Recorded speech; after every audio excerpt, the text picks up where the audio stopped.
And here we'll jump into our little opening scene. Our party, of course, finds themselves in Fin de Marais, a city that was decimated 100 years ago or so by a powerful dragon. The image we have shared up here is roughly what the city used to look like, where the tide would come in and flow out at least a couple times a month and alter the way the city was managed and used. Okay. So I believe it's morning time. We finished that at nighttime last night. So our vision adjusts in the dark in-room as morning light creeps over the horizon and directly in through the window. With sleepy eyes, we survey the room. A heaving pull to the blankets we've slept on all night tells us that one of our humanoids is awoken as well, drawing the blankets to her eyes to keep the sun out. The other one in the room always seems to sleep with an eerie awareness about him. He's a bit harder to read than the tiefling that cares for our needs. The room is filled with the salty, fishy scent of the sea. We sometimes wonder how we inherently know many of these things, what the ocean is, what a tiefling is, and so much more. Our humanoids seem both excited and nervous about whatever plans they'll be making today. A long journey lays ahead for our humanoids, but a much longer one awaits us. Today is about them, though. Today we'll offer all we can to those that saved us, those that bought us time, those we call dear. The sun now floods the room, and our humanoids stir, ready to embark upon the day. We hope they know how precious each and every day is. And we climb up and curl around her tiefling's shoulder as she rises in bed. With resolution and appreciation, we think to ourselves, to another day. Our humanoids stir from the room, and so we embark on another journey together. And that's where we'll start. It's Emil, Brixie, and of course, Mello.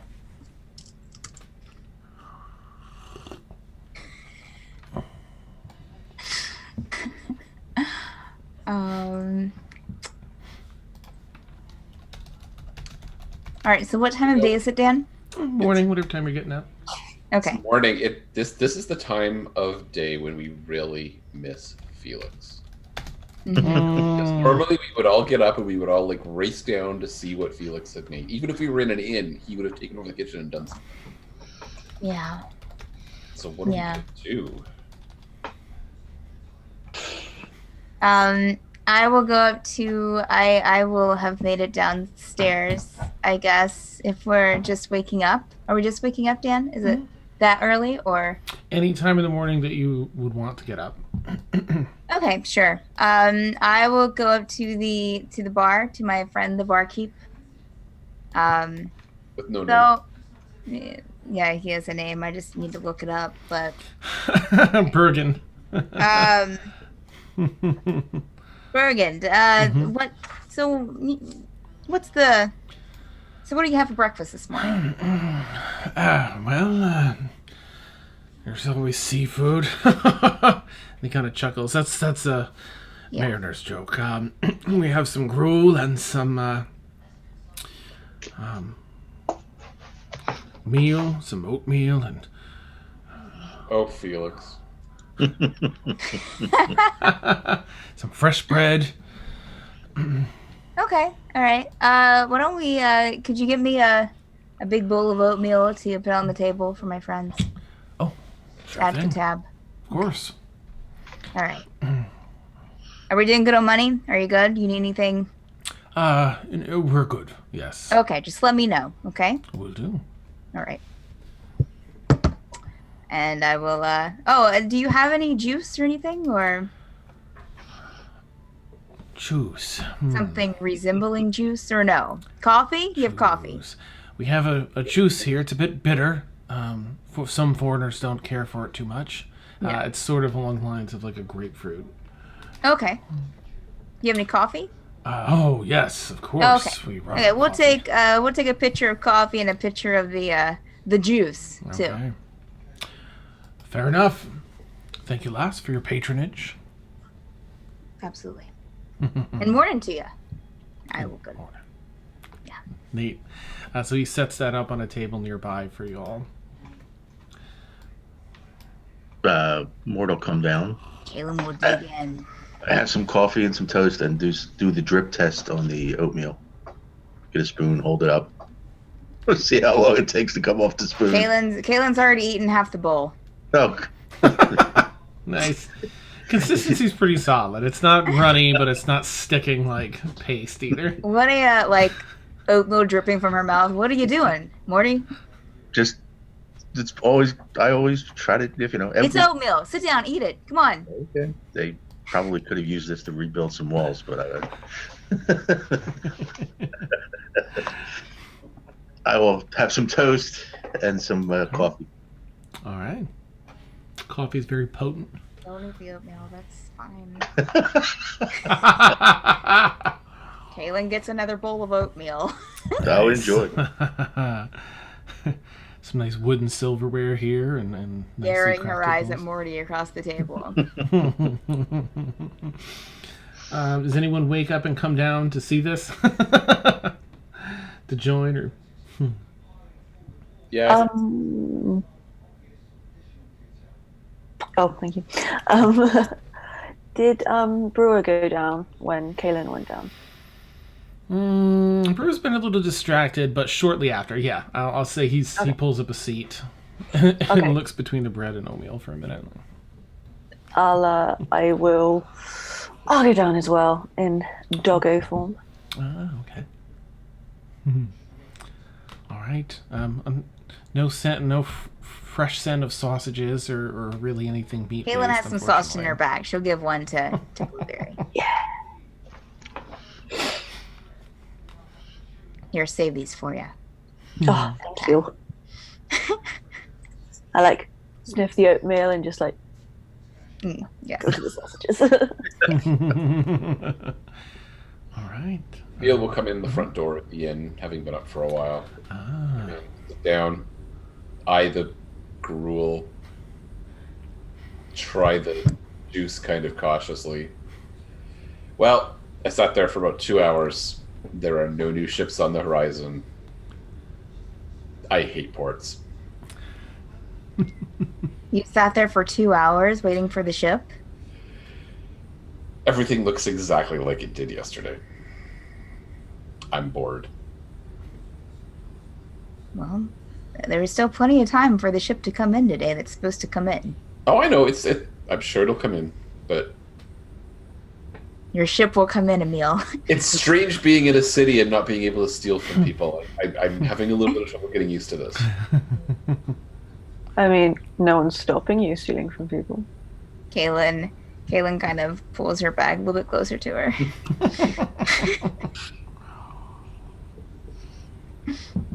I mean, I could practice on friends, I guess. Yeah.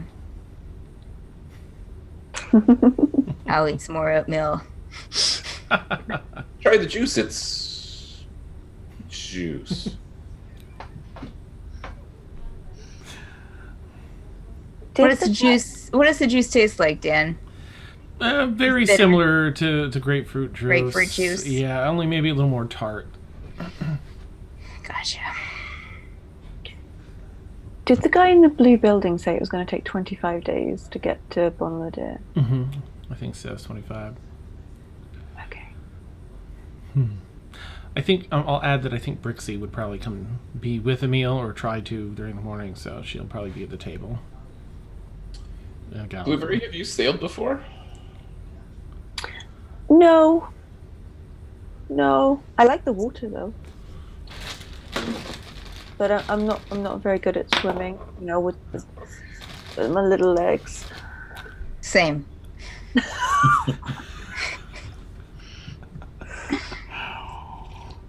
But I could, be a little human kid if that helps anyone.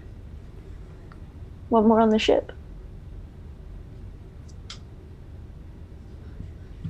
Well, I'll play it by ear, I guess. I don't think a passenger ship would have a problem or an issue with us bringing you along in the current form. Oh, okay, good. I mean, I can turn into a little human, but I don't like being anything other than a dog. It makes me feel weird. Well, I don't like you being anything that makes you feel weird. Yeah. Just be yourself. Thanks, Emil.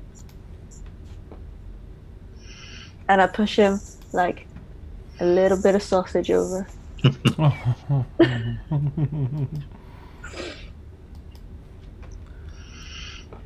All right, thank you. Galithor pulls up a seat and digs in heartily into the oatmeal. I like you. Good, huh?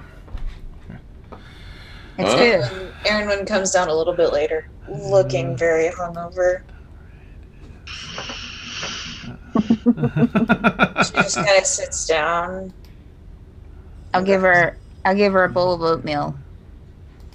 Give her some juice. Give her some juice. It's good. Sure. Pour a glass of juice and coffee as well. Not together, separate.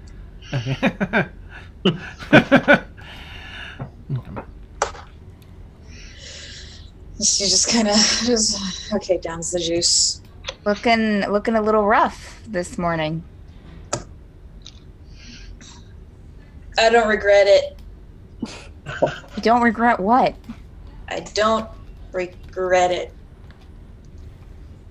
Okay. She just kind of smiles. How does Galithor look, Dan? That's right. They had a little fade scene as they Kaelin's talk gonna look stories. at Galithor. I don't think he looks intoxicated, but I think he'd be looking a little tired. I mean, I don't want to say when we're there what may have ensued. Right. So I'll say at the very least, he would have probably been telling stories for longer than he, for a good part of the night. So he looks tired. Kaelin would just be like, well then. And eat some more oatmeal. Nice. Did I mention, Kaelin? The boat just cannot come soon enough. Yeah, you said that a bit ago, Emil. Yeah. I'm gonna go back out and see if it's appeared yet. Why don't you go do that? Nice. Why don't you go? Yeah, go and keep an eye out for us. Okay, Emil leaves the table and walks out the front. He's Wow. Awesome. Can't wait to be stuck on a boat with you guys again. And we're just kind of watching the whole conversation like a tennis match. Like, what? She'll get a bowl of her own oatmeal. Nice. It is sustenance. I imagine Brixie will probably get up and head out with you, Emil, to investigate. Let's see. I mean, by this time, I think that the merchant ship is about ready to disembark. Excuse me. Okay. And on the distant horizon, you see another ship that appears to be arriving. It's just where it's still wavy on the horizon, but clearly a sailboat of some type.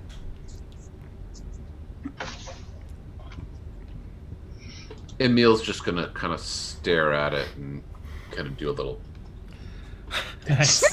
Like he's sitting on a dock, just kind of bouncing, looking forward to the ship coming in. Brixie chuckles a little in All right. Can I go out onto the dock as well and just start mooching around? Mm-hmm. Just seeing if anything catches my eye. Ooh, all right. Make a perception check as you're, sniffing around. I'm assuming like peeing on the wooden post, marking the dock as your territory. Absolutely. That's terrible. Absolutely terrible. So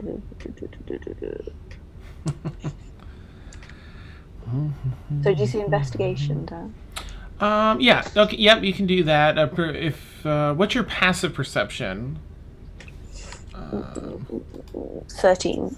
Okay, yeah, and go ahead and roll an investigation if you would. As you're Yeah, seeing what that's you can a find. solid 5. Okay. Your attention's caught by the seagulls. Like every time you're trying to concentrate on something, you're like, Mine? nice. Mine? Like the little, every time I see one, do the little like pointer thing, like. Nice. You do see something that has a little bit of a glimmer to it between a couple of crates that are some sort of something the dock workers use while here loading and unloading tools and such, but down in between the boxes. Mm-hmm. Can I go over and have a look? Sure. You head on over, and you see something stuck, almost like it's pinched a little between the two boxes with a bit of a glimmer. It's kind of dark because there's a number of boxes, but you can pull at it if you want it. Yes, please. Okay. Silly to ask, but go ahead and do a strength check. Okie dokie. I always picture Blueberry's appearance to be a sort of anime-like, where it's chibi until like he has to use his strength and his legs get all super cut and muscular, like because he's so strong. Oh my god, that's exactly how I'm gonna see it now. He hides it all under the fur. Yeah. Strength. Where is my strength?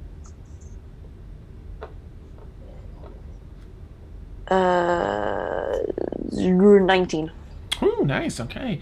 You pull free a small stuffed doll, and it has little brown trousers on and a mock-up of a wizard's robe and a tiny little shiny silverish wizard's hat. It's kind of like a plush doll with cloth, but the hat is lined with not aluminum foil, but something akin to that in this world that's easily folded and made a little wizard hat.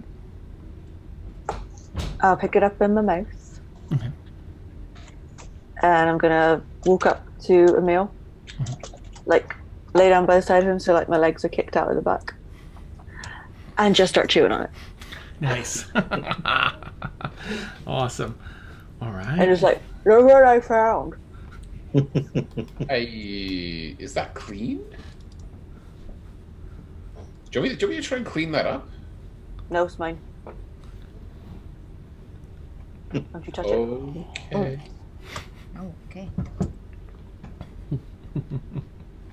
You're sure? Yeah, for my toy.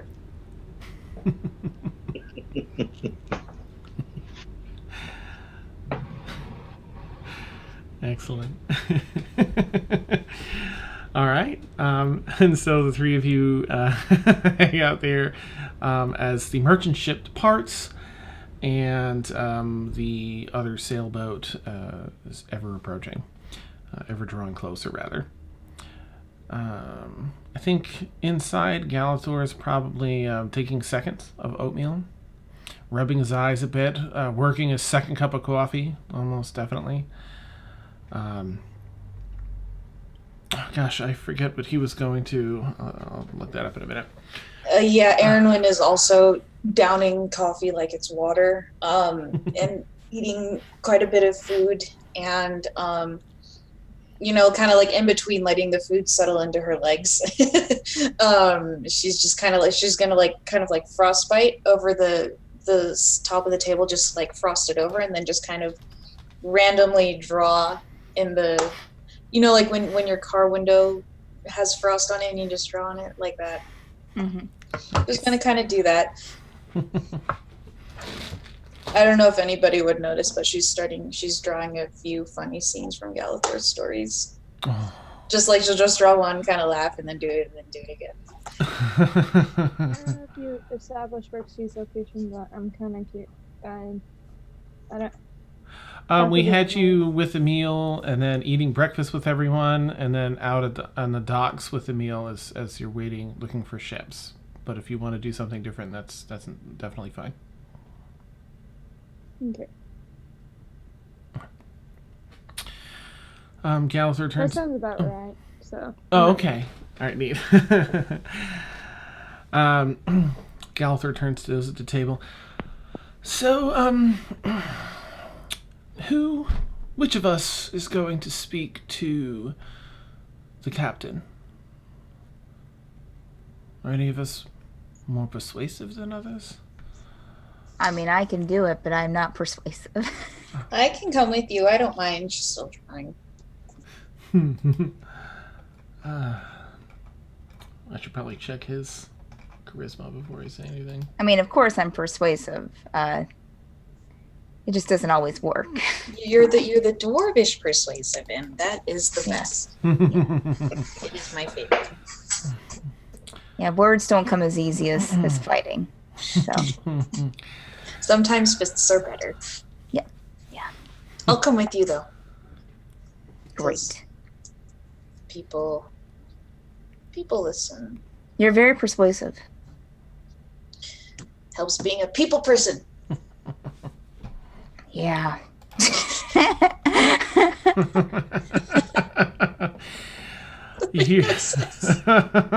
She's still not entirely herself. Awesome. So had a good night, huh? Yes. See? And then she kind of just shows her. It looks like a child's stick figure drawing. What is this? She's gonna lean over. He told me some of his stories. They're pretty great. Oh, we did. Wow. That's told you stories. Yeah. Okay. All right. Sounds exciting. She'll look at Gallagher. What's Gallagher doing? Downing his. All right. Kaylin will continue eating her oatmeal. Nice. Probably like third bowl by now. Yeah. As you go to dig in, Gallagher's spoon clinks on yours like there's only enough for one bowl left. I will narrow my eyes. He just takes a small scoop. Can we have more oatmeal, please? I want some more too. Aye, sure. Just bring out like a cauldron at this point. All right. Thank you. Sure thing. I'm still hungry. You still hungry? Yeah, please, sir. I want some more. Can I have some more oatmeal, please? Bing, bing, bing. You hear dock bell ringing as those out on the deck, Brixie, Emil, and Blueberry, see the ship doing its arrangement, spinning about, drawing the sails and guiding the ship into the actual docking spot. It's probably 5 minutes out from what it needs to do. Some dock workers scurry down and get some ropes out, ready to tie things off, and are waving the ship in. As much as I'm complaining about being in a port city, when I was young, I always loved watching the sailors going about their work. I don't know if it's just because I'm talking to Brixie and Blueberry, obviously. I don't know if it's because it's such a coordinated effort with a bunch of people doing different tasks all at once that work together in concert, or I just like watching other people work. I'm just not sure which one it is.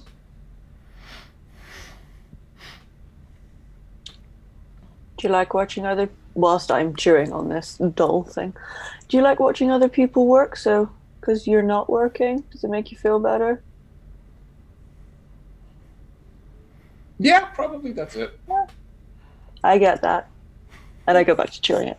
Half working and after she's trying to think what her dream meant from last night. Oh, okay.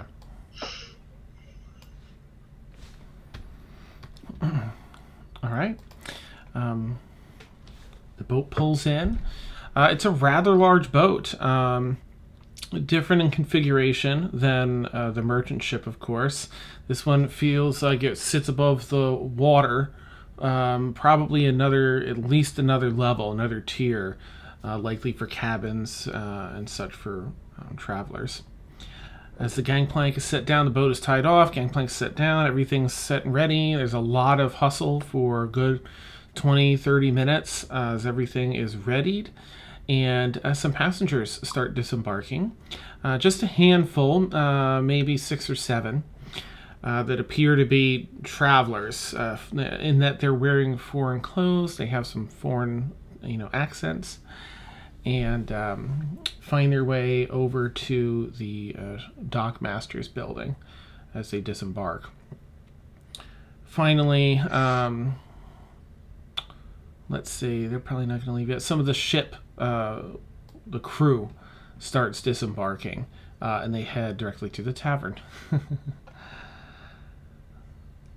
So they'll walk past the 3 of you first, in case you want to watch or engage or anything. I mean, I guess we could go let the others know that the ship is here.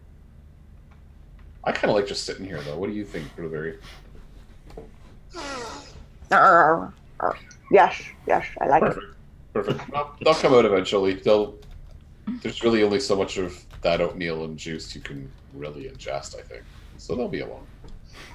And I start slowly kind of like working my way so that like my head's on a meal, just like trying to like squish the toy between his legs so it stays still while I'm trying to eat it. Nice. I have a spell that would clean that up a bit. Maybe get rid of 1 or 2 diseases with it? Okay. Nope. Okay. Just chewing on it. It's pretty worn at this point, but the core of it is still intact for now. Awesome. All right, the people, the crew start disembarking. They head into the tavern. Everyone in the tavern, shortly after your second cauldron of oatmeal arrives, and pitchers of coffee and the juice. A handful, probably 10 or 11 all at once, crew members, sailors, enter. Little not rowdy, just a little bit loud, excited to be on land, and they head over to the bar. A couple of them give you a quick glance here and there, just assessing like who's in the tavern, who's here and who's not, and then pull up. No stink eye, just sort of like a. And as they talk, head up and they start ordering some coffee themselves and some breakfast. Erin just kind of does this when they glance over at them. Just because she can.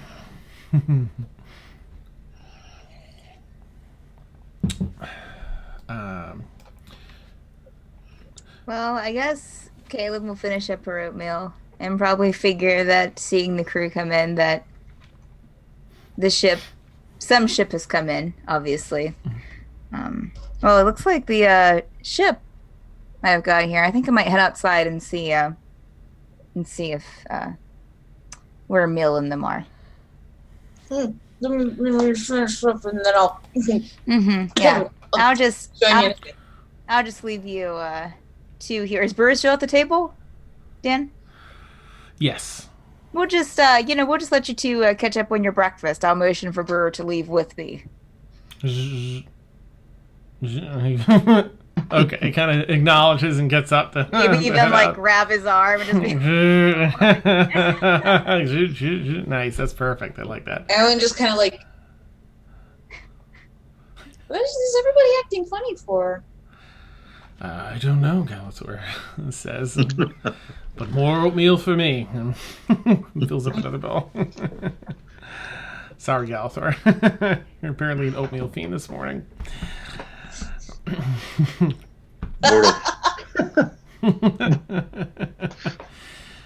Mortal follow Brewer out, I guess. Oh, I thought you were already outside, Morty. No. I would have motioned for you to leave as well. I'll just give us, the slow nod. Okay. We'll just be outside. You guys take your time. Thank you, Galator.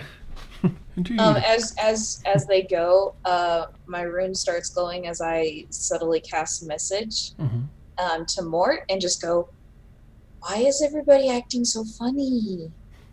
We're just eating breakfast. At the same time, Kaylin will say to Morty as they're leaving, well, that was surprising.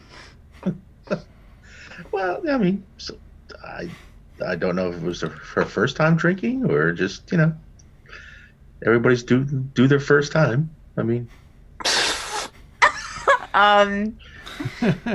Caleb would just like trying to raise just sort her of like eyebrows. convert the train off the tracks. It's like, okay, let's take this way. Alrighty then. And I'll message. I guess it's one of those I can reply to that message. And reply to this message. We're just, we're not quite sure how you're, feeling after your experience last night. So we were just giving you some space, and in case you were not feeling well. But if you're feeling good, no problems, no worries. I'm feeling fine. Is he saying this out loud? This is in his head. Yeah. Okay. Yeah. Replying too. Yeah. She's gonna kind of pause, and then another rune starts to glow, and she's like, "What do you mean experience? He really just he told me. I asked him to tell me his stories because he mentioned he did cons, and paladins don't do."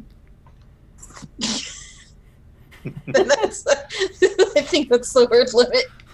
Nice. The semi-frantic voice. What do you mean? No, What? So I'll find Emil once we get outside. Oh, hey, Kaylin, the ship came in. I see. You seem in better spirits. Yeah, we're. I'm ready to travel. Yeah, I kind of figured when I saw about 20, men head into the, place. Anyways, somebody's got to eat that oatmeal. Not me. It wasn't that bad. It wasn't Felix quality. Well, Felix isn't here. Caleb will just keep going. I guess we should find. Do I see?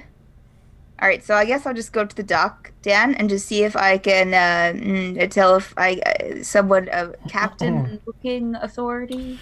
Let's see. Probably by now, as you're out there talking, there are footfalls heading down the gangplank, and you see two folks that appear to be in very crisp naval uniforms. And although they don't seem to belong to any particular actual navy, it's just that style.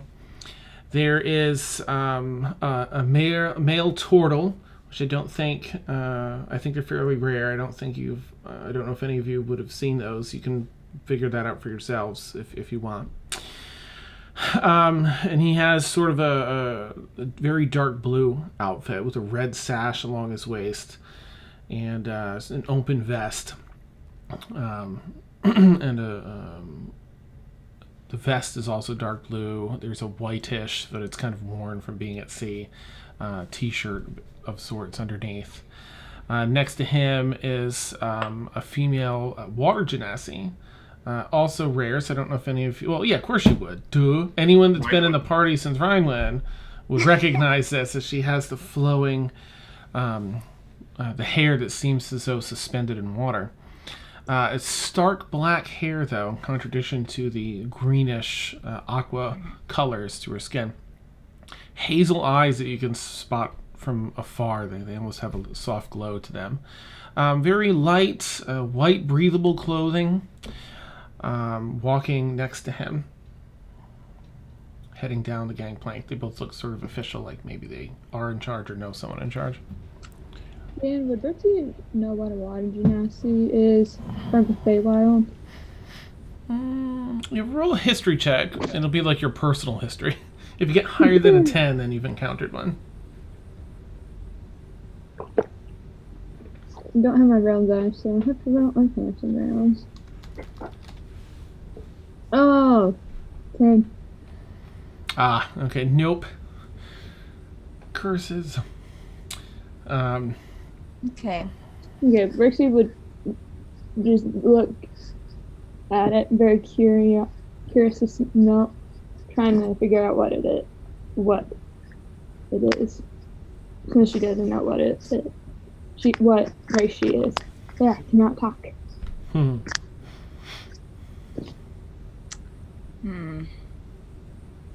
Well, I guess I'll probably keep an eye on them, Dan, because I think that Erin said that she was going to kind of be there when we talk with her, since Kaylin's so good at charisma. And Erin will actually come out. Okay. Kind of like We're in tow. looking a bit confused. Oh, Erin. Hi, Aaron. When the boat's here. And the captain. Very nice. And I'll point out the captain to her that I Ah, you see them both. The turtle has sort of a steady gait to his walk. The water genasi is sort of looking around, just almost like inspecting the dock.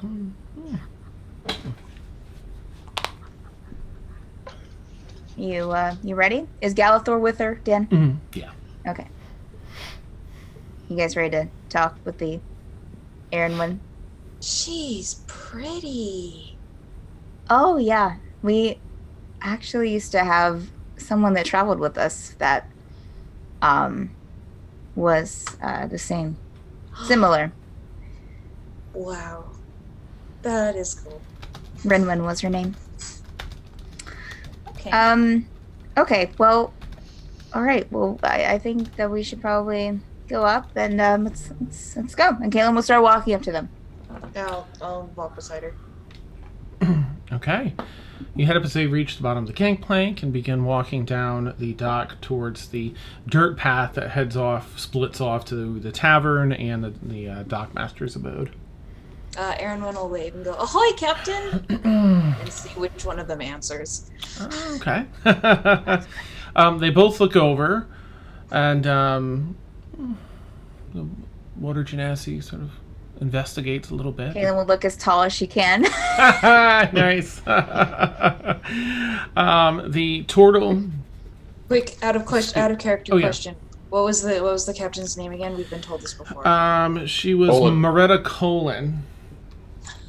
Oh, that's right. Yes. Captain Colin. It could be Cologne, so you don't know. It is as the DM speaks.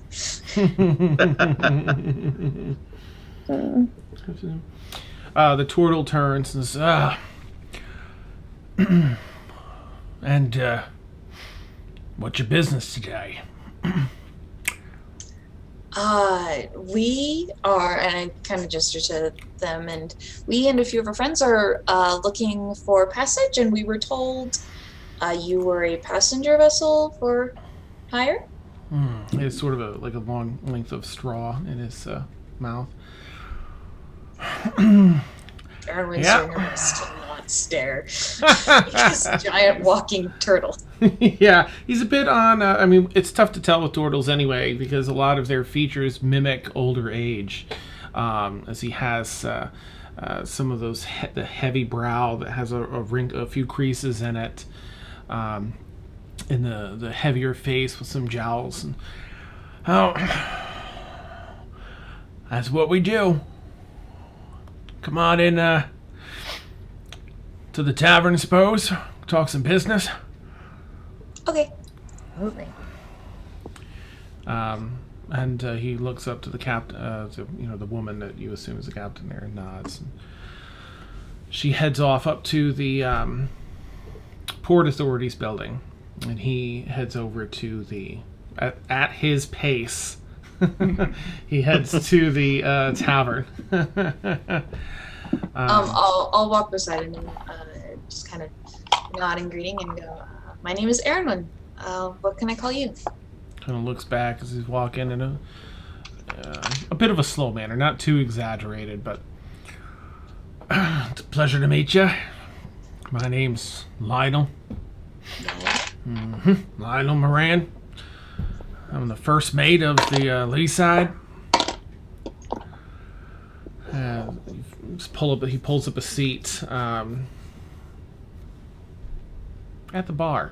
Yeah, large bar. So there's room for you all to sit around. But he pulls up a seat there first, and waves down the innkeeper, and orders some of that grapefruit juice, a big pitcher of it, and some breakfast. I'll get some more coffee. Nice.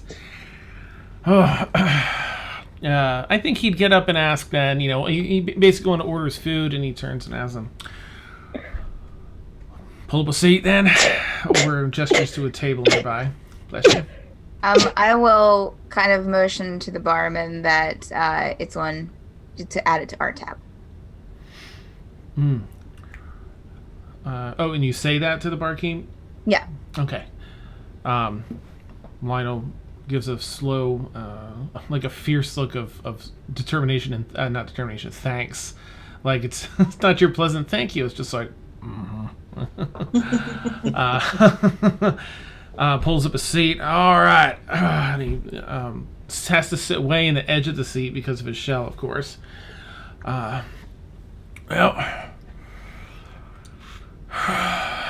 I'd say introductions first, and then talk about where you're headed. Absolutely. My name is Kaylin. Erin has already introduced herself, and we have Galathor as well. Our other party members are, we have 4 others: Brewer, Emil, Mortimer, Brixie, 5 others, and Blueberry. Blueberry pancake. Who is a dog. All right. The cutest dog you have ever seen. Is a dog trained well enough not to Yes, hurt folks? absolutely. All right. You won't, Kaylin stops herself. He is trained, yes. All right. You supplying the dog's food? Or are you going to need rations for her? I think we have enough sausages, right? Oh, we're fine. Okay. Yeah. All right. How big is the dog? That dog out in the dock? The toy? Yeah. Yes. The fluffy one. Mm-hmm. What toy? Well, what's left of one? Chew toy, I suppose. And he can even help out. Can he now? We all can if you need some help on the ship. If that. Looking to offset the cost. Absolutely. All right. Well, first order of business. Next order of business is kind of adjust the straw to the other side of his mouth. Where are y'all looking ahead? Have you heard of Bohn Lodihr? Yep. That's where we want to go. Where we're looking to go. All right. Well, this time of year tends to be a bit slow. We'll talk to the captain. And I don't see why we can't make that trip. Let's see, the Lodihr and the dog. Plus any work that we'll be able to put in and supplies that we can provide. Well, I'll have you know that traveling to Bohn Lodihr isn't always the safest to travel. The cost runs a little bit high because of that. Bit out of the way. Sure. And we are seasoned adventurers, so we can help protect the ship where we can. Oh, yes, absolutely. That's so. Well, I will motion to the hammer on my back. nice. Make my cape billow dramatically. Amazing, huh? Well, all right. And I have 2 runes glowing too. Okay, nice. All right, who else is at the table currently with Kaylin, Aaron, and Lionel? Galathor. Okay. We also have a Warforged who can help out as well. Nice. Who enters, shortly behind you. He's been a little distracted, and so he's a little slow to catch up with everywhere. There he is. Well, reckon I haven't seen anything like that before. Or like him. Him. Him. All right, thank you. Well, Very handy. Will scare off any people who would even try to attack. Well, it's not so much pirates we worry about, but there's some sea critters out there that are ornery. Sometimes the storms come off the meridian line out there. making it dangerous. But typically, you're looking around 240 gold for the lot of you. Would be what I quote you. But y'all have any skills on a ship? Any of you know anything about sailing? A few of us have sailed before. As passengers or as crewmen? Crewfolk. We were passengers and we helped out the crew as we were on the ship.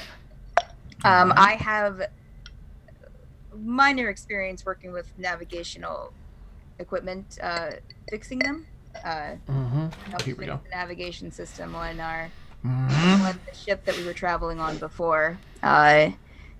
So there's maybe about 3 or 4 of us that have experience, and the rest of them are able to learn. All right. Pop interview.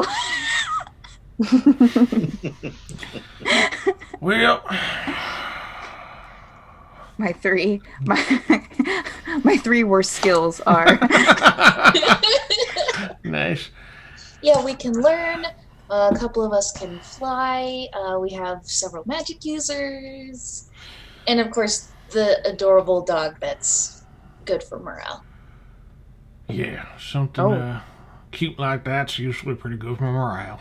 All right, well, we got some menial labor can be done for those of you that aren't looking to train in anything. You're looking about a 22, 28 day travel, depending on the winds. We can use any of you that are looking to train in any particular position. I'd say with your offered help and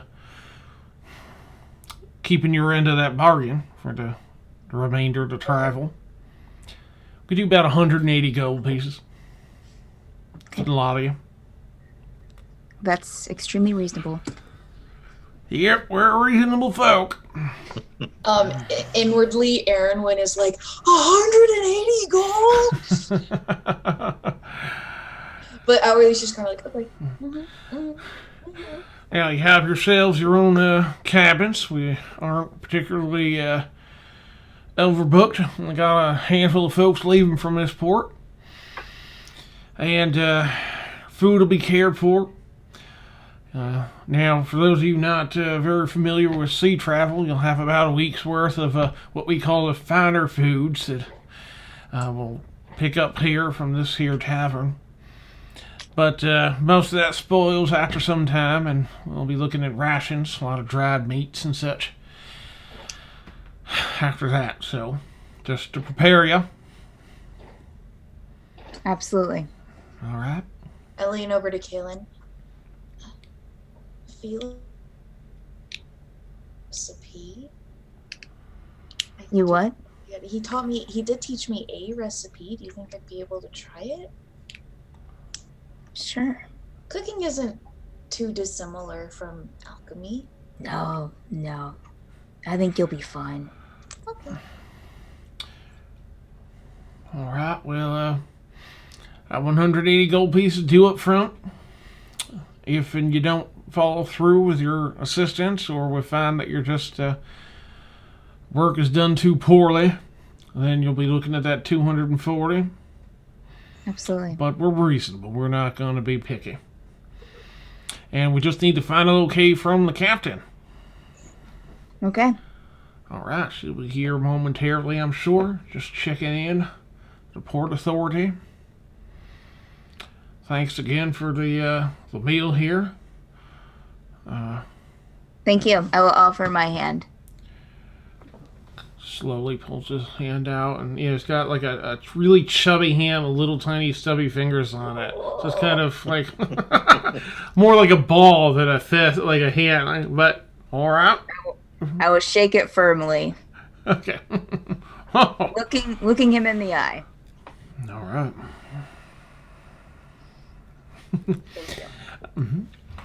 Shortly after, not very long after that at all, the water genasi enters and looks about, and all the sailors sort of snap to attention and give a salute. Again, they're not military, or they don't appear to be military in their garb, but they seem to. She runs a strict ship, it would seem. You get the definite idea she's the captain. Sail snap to turtle, gives like kind of a lazy salute. Excuse me, and burps, and as well. Oh, nice. She Aaron walks. is just like watching like.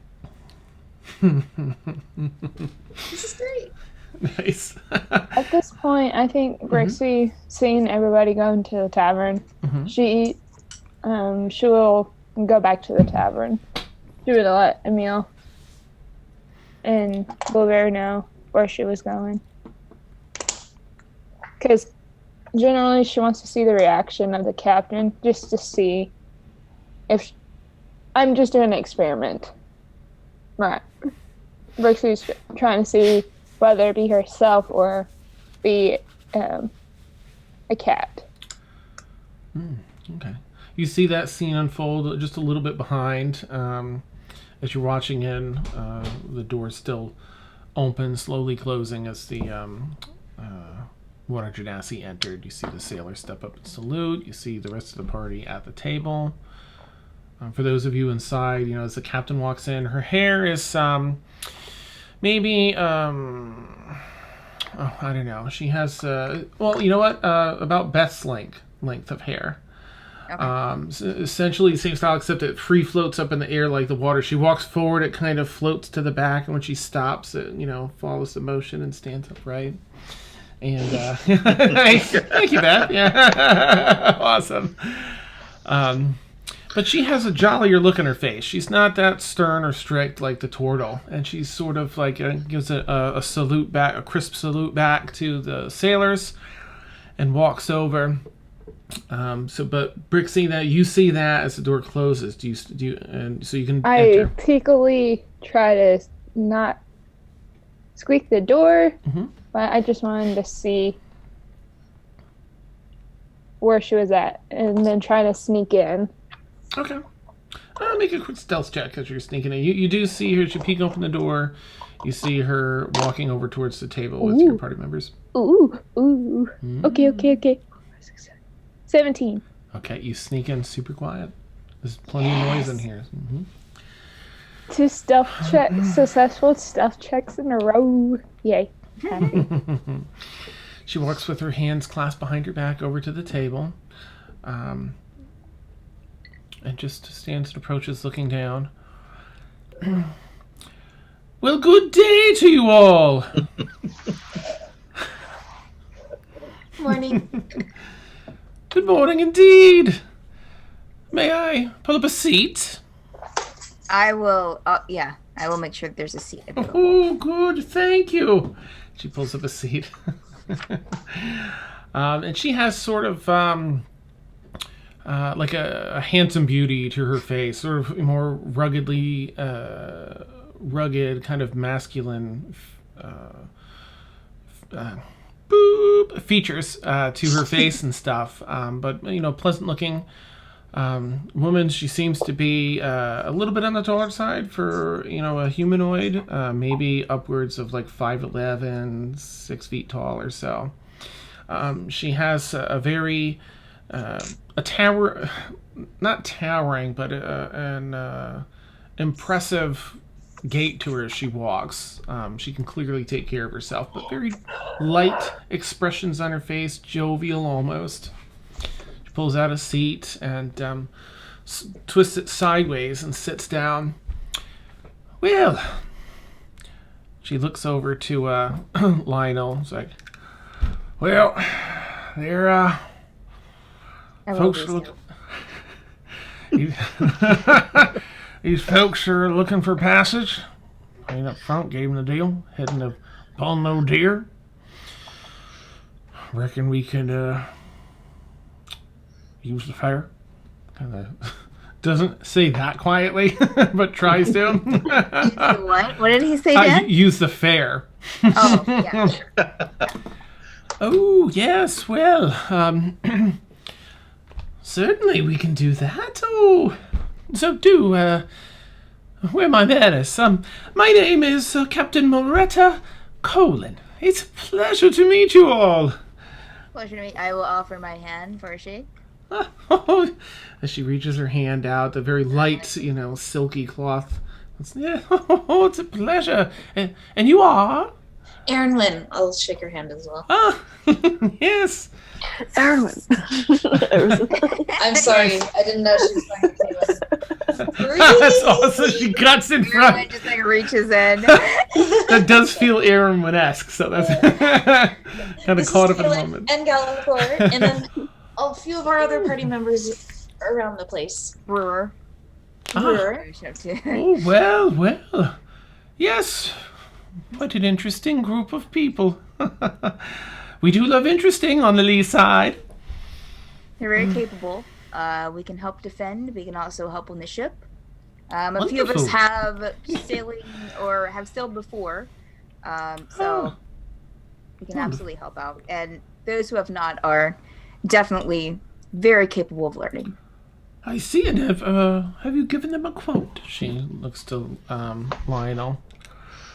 Yeah, figure 240, but they're offering help, and I got some information about that. 180 gold pieces figure cover all the overhead. And, it's like, yes, I do think that will do. Wonderful. Welcome aboard the luxury sail ship, the Leaside. You were told that you'd each have your own cabin, yes? Yes. Unless you yes. prefer to room together, of course. Erin Lynn Yes. and Gallagher at the mention of that, just kind of okay. So, okay. He did mention that. Yes. Thank you. Cool. Like no, she doesn't say that. She just kind of like as Yeah. she's saying that, she just kind of that's the word. Wonderful. May I ask what your business is on Bohn Lodihr? Such a remote location, somewhat dangerous to get to, of course. Yes. It's We're a bit. looking for answers. Yes. Well, the cryptic answer, if I've ever heard one, but your business is your own. It's not cryptic. It's simple. Simply cryptic, one might say. It has to do with my ancestry. Oh, of course, yes. The Dwarven City. That makes sense. Well, wonderful. I do like to have a rough idea of what my passengers are up to when it deals with a troublesome area, but it's very important to know one's lineage, is it not? Absolutely. Have you sailed Bohn Lodihr before? I have, yes. Not too often, but Can I insight check that? sure. I just want to do Brixie must just want to do her own insight check just to know what she's up to, because she has it like she doesn't fully trust her yet, but she wants to know what's up. So. All right. What was yours, Aaron? I forgot I had a -1 to insight. Whoops. 13 still. Okay. Hey. She That's does okay. seem to be genuine about having sailed there before. Brixie, if you have something specific, so insight's like reading body language to tell if someone's, maybe being deceitful or if they're nervous. So if there's something like that you want to check, I could.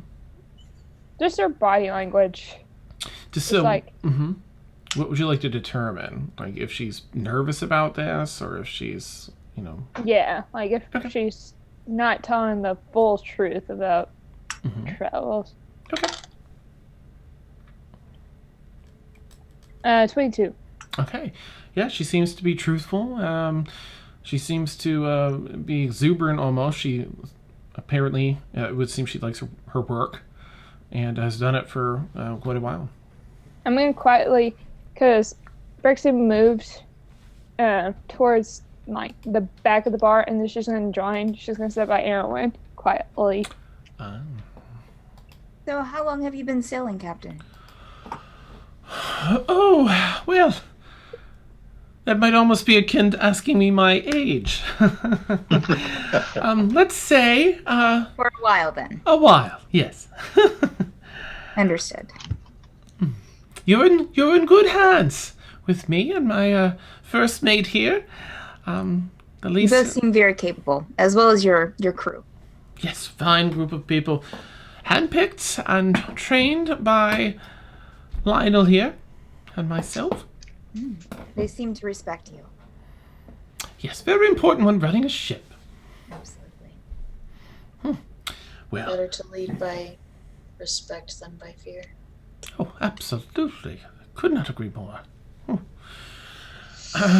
Fear will brew, aside from mutiny, certainly distrust, and we don't need any of that aboard a luxury sailboat like the Leaside. But please, of course, as Lionel has told you, no doubt, the payment is due up front. I'm happy to accept that now. We will be leaving first thing in the morning. At light? Or... First light, yes. Okay. Yeah. So be on the ship before then. About an hour before, I would recommend, but we'll wait until first light to set sail. All right. Excellent. Let me go and get your payment. Wonderful. I will. I send another message to Mort. We need money. So Give back to this message. third ring starts glowing. Nice. All right, hearing the message, I will come in and go up to Kaylin and see what's transpiring and say, okay, how much we need? We can get passage as long as we help on the ship. 180 up front. 180 gold. We have that in the group funds, right? Oh yeah. Okay. So I sort of like guess try to calmly count out 180 without flashing a big bag of gold. Yeah. Aaron's just kind of like, All of that sounds reasonable, right? Right, Mortimer? Yeah, based on what I think we were told before by the other captain. I think we're in good shape. It was going to be 240, but they lowered it since we're going to be helping them as Okay. much as we can. That sounds reasonable. But Reasonable. the crew seems to respect the captain. The captain seems capable. They didn't flinch at sailing to Bohn Lodihr, so Well, that's good. seems like it'll work well. she did seem truthful from what I could tell when she said she had sailed. Excellent. Okay. All right. Well, So I will make the I'll decision. give her. and Yeah. let's go. And it is booked. Okay. Oh, thank you. She has Lionel accept the payment. And some more you see, of course, the two of them that you had seen walking outside earlier. I think that the captain would introduce herself to you. Oh, hello. My name is the Captain, Moretta Colin. It's a pleasure to meet you. Pleasure to meet you, Mortimer Fletcher. Delight. I do love the mustache. Thank you. Very refined. I do what I can. Well then, I will see to the preparations, and I would ask, we'll likely be ready to head out late this evening as well. I'm going to speak with the other passengers, but what is your preference? Late evening or early morn? I'm gonna look over at Brewer and then look at Kaylin and then look back at her. I would say the sooner the better. If you leave early evening, we can be ready. Very well. I will speak with the other passengers to be, and have someone report back to you, if Excellent. not myself. Thank you, Captain. Well, I need matters to attend to, but it's been a pleasure, and I look forward to spending the next month on the sea with you. Brixie's gonna turn into a cat, and she's just gonna walk and rub, like how cats rub on Up against people's the leg. legs. Yeah. Yeah. She's gonna see if she's gonna do that. Yeah. To the captain? And to see if she noticed her change. Let's see. Oh. You were sitting right next to me, and then I was right next to her. So And she rolled really high. So. What a delightful skill! And she kind of like does a nice cat scritch behind your ears and down the back of your head. This is Brixie. She's part of our group. Delightful. Yes, adventurers indeed, no doubt. She, gives another scan and takes in all the weaponry and the. You all have adventurers game. Mm-hmm. Did she see me as a tiefling before? She spotted you transitioning. Yep, transforming. Does she flinch at the sight of me being a tiefling? Didn't seem to. Okay. Well, she has a genasi, and her Right. co-person is a turtle, so I'm sure they're used to. That's true. And she excuses herself and gives a bow and pats Lionel on the shoulder and heads out. Lionel's sort of, maybe awkwardly to some, hanging about eating his food here since he'll offer to pay. He's just sort of like, aside his straw, takes it out, take a bite, put the straw in. He might try to stretch it to lunch. Yeah. Please, take your time, Kaylin will say to him. I'll plan to. Thank you. Erin Moon will also kind of excuse herself and wander outside. I just follow Erwin at the door. And then I'm going to transfer back to myself. She was like bending down to pick you up. I was like, oh. I just give her a pat on the shoulder. Kaylin will go around. Warn a girl when you do that next time. Sorry. Nearly bumped heads. Kaylin will go around and find everyone who wasn't there when that went down and let them know about the whole situation.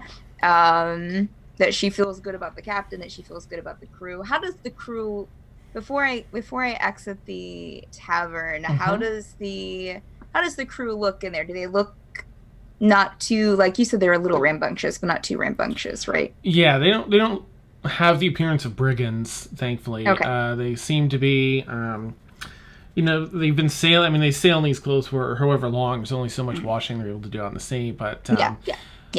I'm imagining like the crew on Prince Eric's ship in The Little Mermaid. Nice. Yes. Yeah, it's pretty close. Yeah. Or like the people with the ugly duckling entangled. Yes! Okay. Yes. All right. Yes. Well, Either way, we have to break out into song on the ocean. Noticing that, I will go around to what I said. Go around to people and say I feel good about the crew, what happened, as well as we might be leaving that evening. So to prepare yourself, just in case. So that would be a meal. That would be whoever wasn't there. If Kaylin comes up to you, so carry on. Is Blueberry still with Emil? Yeah, he didn't go in. Okay. It was just me. I think Blueberry's going to be like talking to me like, right, so when I have a toy, I like to take off the buttons first, right? And then I like to rip out the inside. And then I just like to shake it. Hey guys, how's it going? It's so good. You see this dismembered toy on the ground? Buttons askew. Oh. We're still talking about like just toys, right? Not people. Yeah, toys. Okay. Birds, not birds. Nope, no, not birds. Oh wait, So- is Seb still around? What? Is Seb still around? He came with us, right? Seb came with us, yes. Okay, when Blueberry says that, he's kind of like, Yeah, be nice to Seb, please. He's an old friend. okay, so no chasing, Seb? No. I mean, Actually, I would prefer you not, and I suspect he's pretty clever. You might not want to mess with him. I'm gonna walk back. Brixie's gonna walk up to Emil. And then she's gonna cast Speak with Animals to check on Seb. Okay. What do you go ahead and engage the conversation? What do you want to say to Seb? Just like a normal conversation. Does Brixie see him being like stressed around Blueberry or something? Nope. If anything, there's a bit of a relief, an acknowledgement of Blueberry's, course correction was chasing. In his eyes, course correction was chasing birds. Okay, I'm just gonna take a finger and just pet him on the head lightly. Go. And is Mello with Emil still? Since I haven't commanded her to. Oh, you missed the intro. That's right. No, Mellow's with you. Slept on your bed and woke up when you woke up and climbed up on your shoulders. So just around you in general. She knows when to get off your shoulders when you're transforming and stuff. So where does she land when I transformed into a cat in the tavern? Probably somewhere safe, under the table or something like that. Okay, backtrack because I did not know that. Mm-hmm. I'm gonna command Mello to come back, and then I'm gonna follow Erwin, and then I'm gonna do what I just did. Okay. All right. And with that, we'll jump right into our bio break since it's about that time. Yay! Yep. So if anyone doesn't know, we take an 8 to 10 minute This is a bio first break. level spell. I did not know that. Bum, bum, bum. So we take an 8 to 10 minute bio break, and some of the speakers, some of us won't, blah, blah, blah, blah, blah. But either way, we'll catch you shortly. Coffee time. See Coffee you shortly. time. Steph, I am in love with your shirt. Target.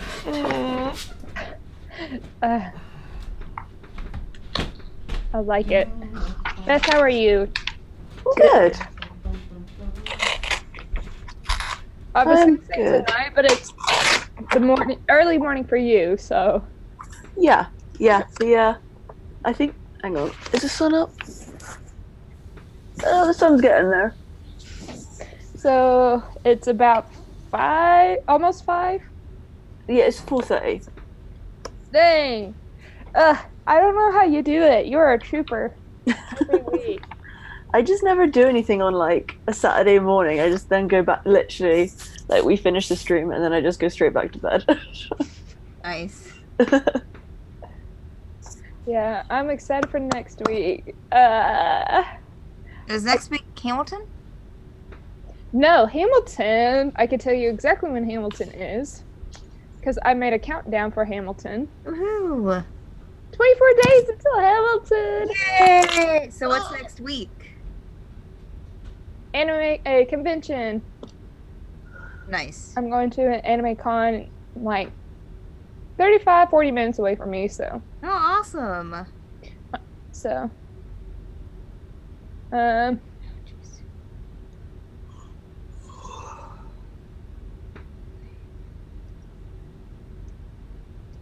Yeah, I'm excited because 2 of the voice actors, because we're going to be in the gaming area where people can play video games, Yeah. and we're hosting tournaments all weekend, and 2 of the voice actor guests want to come and play Super Smash.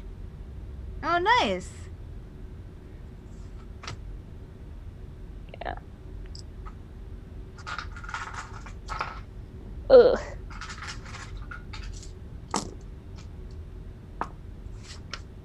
Yeah.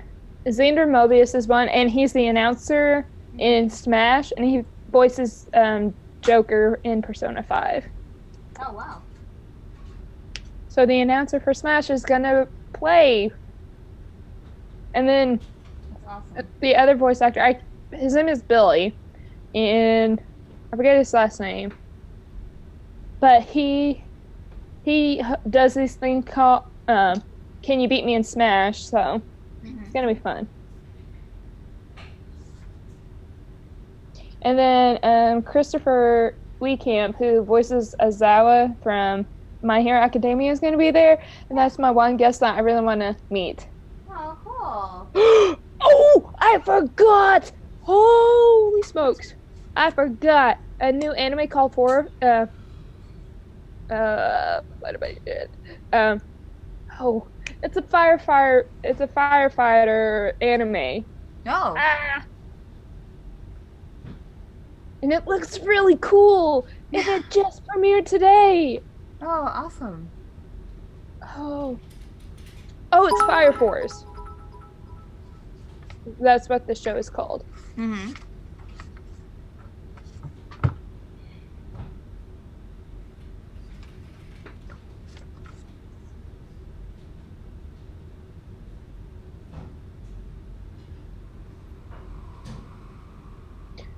This is like the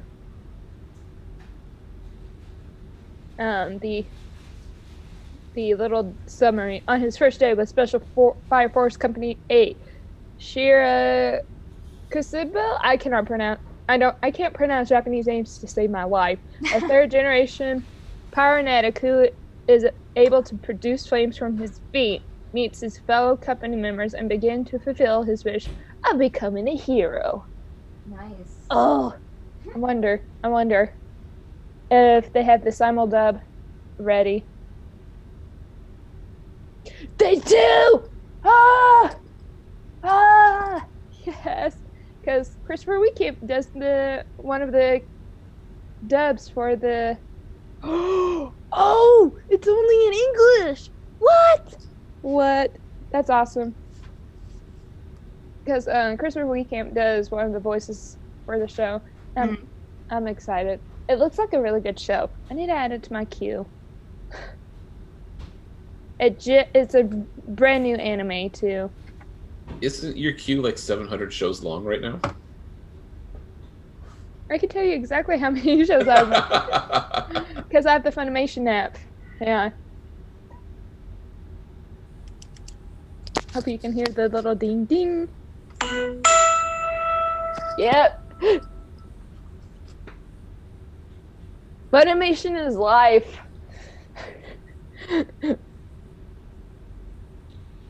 Lots of tweets about an earthquake down in LA. Hey, 6.4. Yeah. It's over 7. They've 7.1. I think Foster posted a lot of just like funny stuff yesterday, but apparently he felt it, and he was just being funny. No, there was one in the last 10 minutes that was a 7.1. Oh, wow. Yeah, Yep. because like aftershocks. Okay. Let's see. I have Black Clover, The Time I Got Reincarnated as a Sign, Cowboy Bebop, a show about quintuplets, One Piece, Ouran High School Host Club.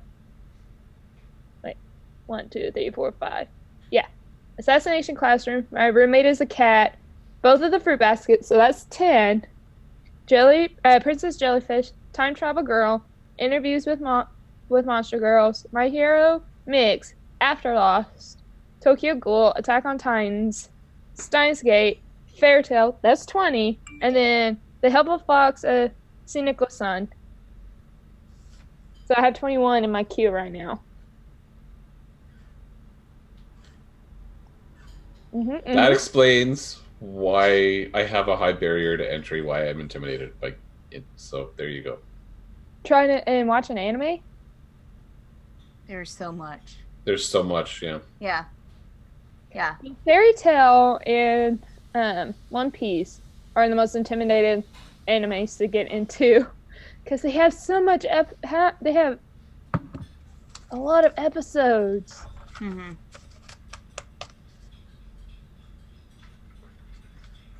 Let's see. Yeah.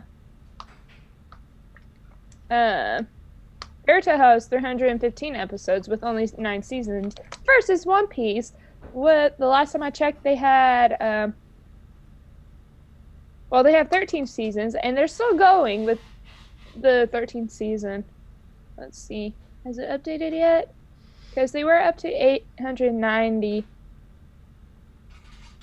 So 891 episodes of One Piece. And we're at 71, so we've got some catching up to do for Stormfall.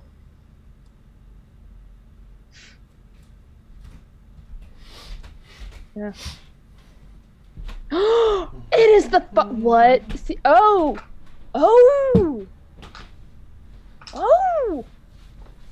Okay. I guess this is the final episode of Season 9 is the final episode of Fairy Tale, so no more Fairy Tale.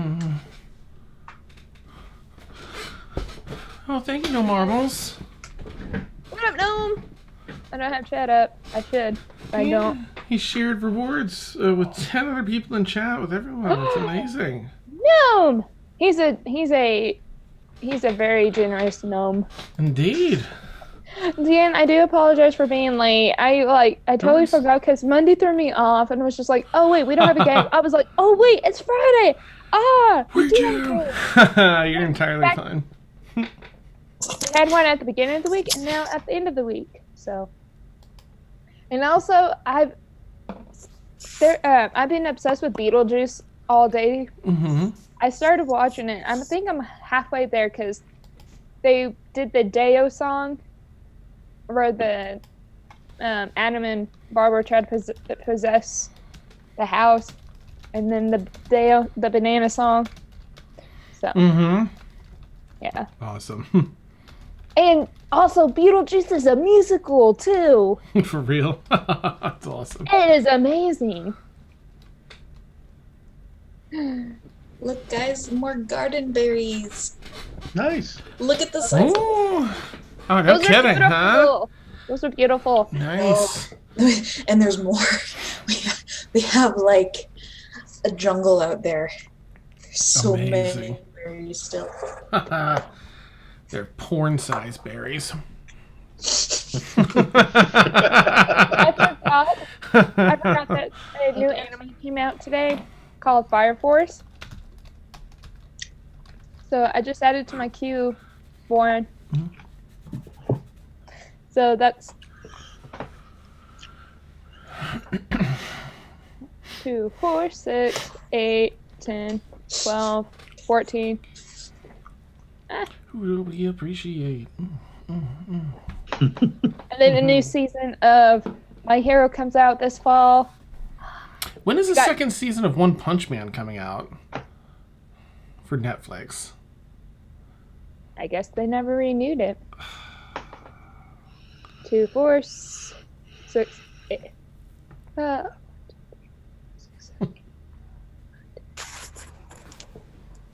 was a good one. 22 shows on my queue, Warren. Wow, nice. Some I've seen, some are just like in my queue that I want to watch. Like Auron, I don't have to watch it because I've already seen it, except for the last 2 episodes, because I don't want the show to end. So good. Huh? Kiss, fall in love. Do do do do do do do.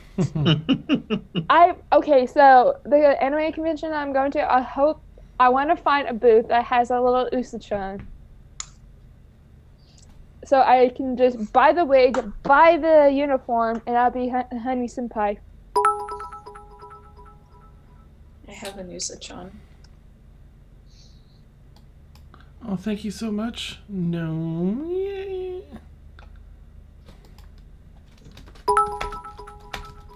Nope, those days. Oh, I just got to show you this because this is really cute. I don't want to take it out of the box, but it's the drink, the Nano Cola skin that was a special event. Oh, the Nano Cola Diva? Yeah. Nice. I have it as a pop. Aw. And if you are a GameStop Pro member, this is a Funko Insider Club sticker, so you get special pops. Nice. Thank you again, No Marbles. No, what are you doing? All the cheers and all the cool boop emotes. Yeah. I got to go to a Pride Fest at the end of the month, last month, and it was so nice. So many people there that that I knew. It was also just a nice turnout for our area. That's good. But I was seeing a lot of people there as allies and everything, and we went with the kids and everything. It was really fun. glad we went with our friends Molly and Ellie, who just recently got engaged, and they're like my inner romantic, and just loves their love story. It's like ridiculous. Because we'll go out and do trivia and other things. Yeah, and it's like they'll share like a little anecdote of their history together here and there. I'm like, that's beautiful. Dude, amazing. Like I mean, we've got a number of couple friends that just. Everyone has their own romance, but this is like, you should make a movie out of this, you two. This is beautiful. Oh. Okay. Hey, Dan, since I missed the beginning, can you tell me what happened? We woke up and went down to eat breakfast. For real? That's all you missed? It was just the intro? Here, I'll read it again quickly for you. Okay. It was just the opening scene. Yeah, because I'm kind of curious what I wouldn't. I like your opening scenes because it puts me in the mood. Oh, and good. That's the whole entire game for me. So Awesome. All right. Let's see. All right, I found it. Here it is. Our vision adjusts in the dark inn room as morning light creeps over the horizon and directly in through the window. With sleepy eyes, we survey the room. A heaving pull to the blankets we've slept on all night tells us that one of our humanoids is awoken as well, drawing the blankets to her eyes to keep the sun out. The other one in the room always seems to sleep with an eerie awareness about him. He's a bit harder to read than the tiefling that cares for our needs. The room is filled with the salty, fishy scent of the sea. We sometimes wonder how we inherently know many of these things. What the ocean is, what a tiefling is, and so much more. Our humanoids seem both excited and nervous about whatever plans they'll be making today. A long journey lays ahead for them, but a much longer one awaits us. Today is about them, though. Today we'll offer all that we can to those that saved us, those that bought us time, those we call dear. The sun now floods the room, and our humanoids stir, ready to embark upon the day. We hope they know how precious each and every day is, and we climb up and curl around our tiefling's shoulder as she rises in bed. With resolution and appreciation, we think to ourselves, to another day. Our humanoids stir from the room, and so we embark on another journey together. And that was it. oh, that just gave me chills. You almost made me tear up, Dan. Aww. You're an amazing storyteller. Oh, thank you so much. Really, it was Mello. So, Mello, see, basically, Mello was telling me that story. Oh, fresh coffee, and it's my triple chocolate. Here, smell. Chocolate?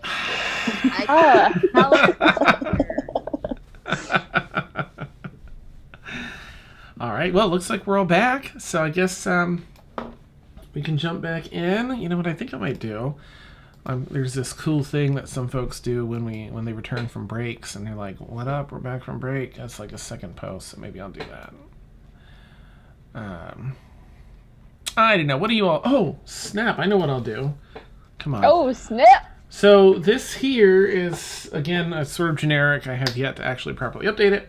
But should any viewers want to tweet about us coming back from our break and just, about the stream, we would love that. No pressure, though. No obligation at all. Just if you feel like doing that, it's awesome. If not, still awesome because you're here and we love you. But you can click on that link, and whichever Twitter account you're signed in on and the browser you're watching this on, excuse me. I had soda earlier, it made me burpy. Because you all needed to know that. But anyway, it generates it's a pre-generated Twitter message that has sort of some of the handles and the Twitch channel, but you can change it, edit it however you like, and tweet it out. But again, no worries if not. Oh, thank you, Steph and Randy. Awesome. And anyone else, in case I don't catch you, thank you in advance for doing that. Just helps get the word out, and it helps some of the trending things, and not like we're going to be on the top of the list, but, as people check that, it'd be nice to, get even more wonderful folks like all of you. All right. I love you, Chad. For real. Yeah. Add a whole nother depth to the game here for us. It's really amazing. You're really amazing.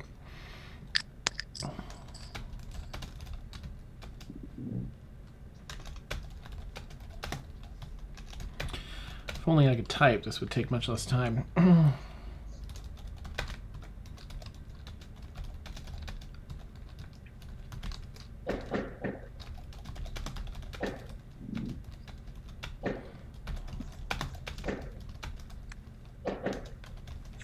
No one's home. No, just kidding. Can you all hear that? Yeah. What's that gentle rapping, tapping on my chamber door? Nevermore.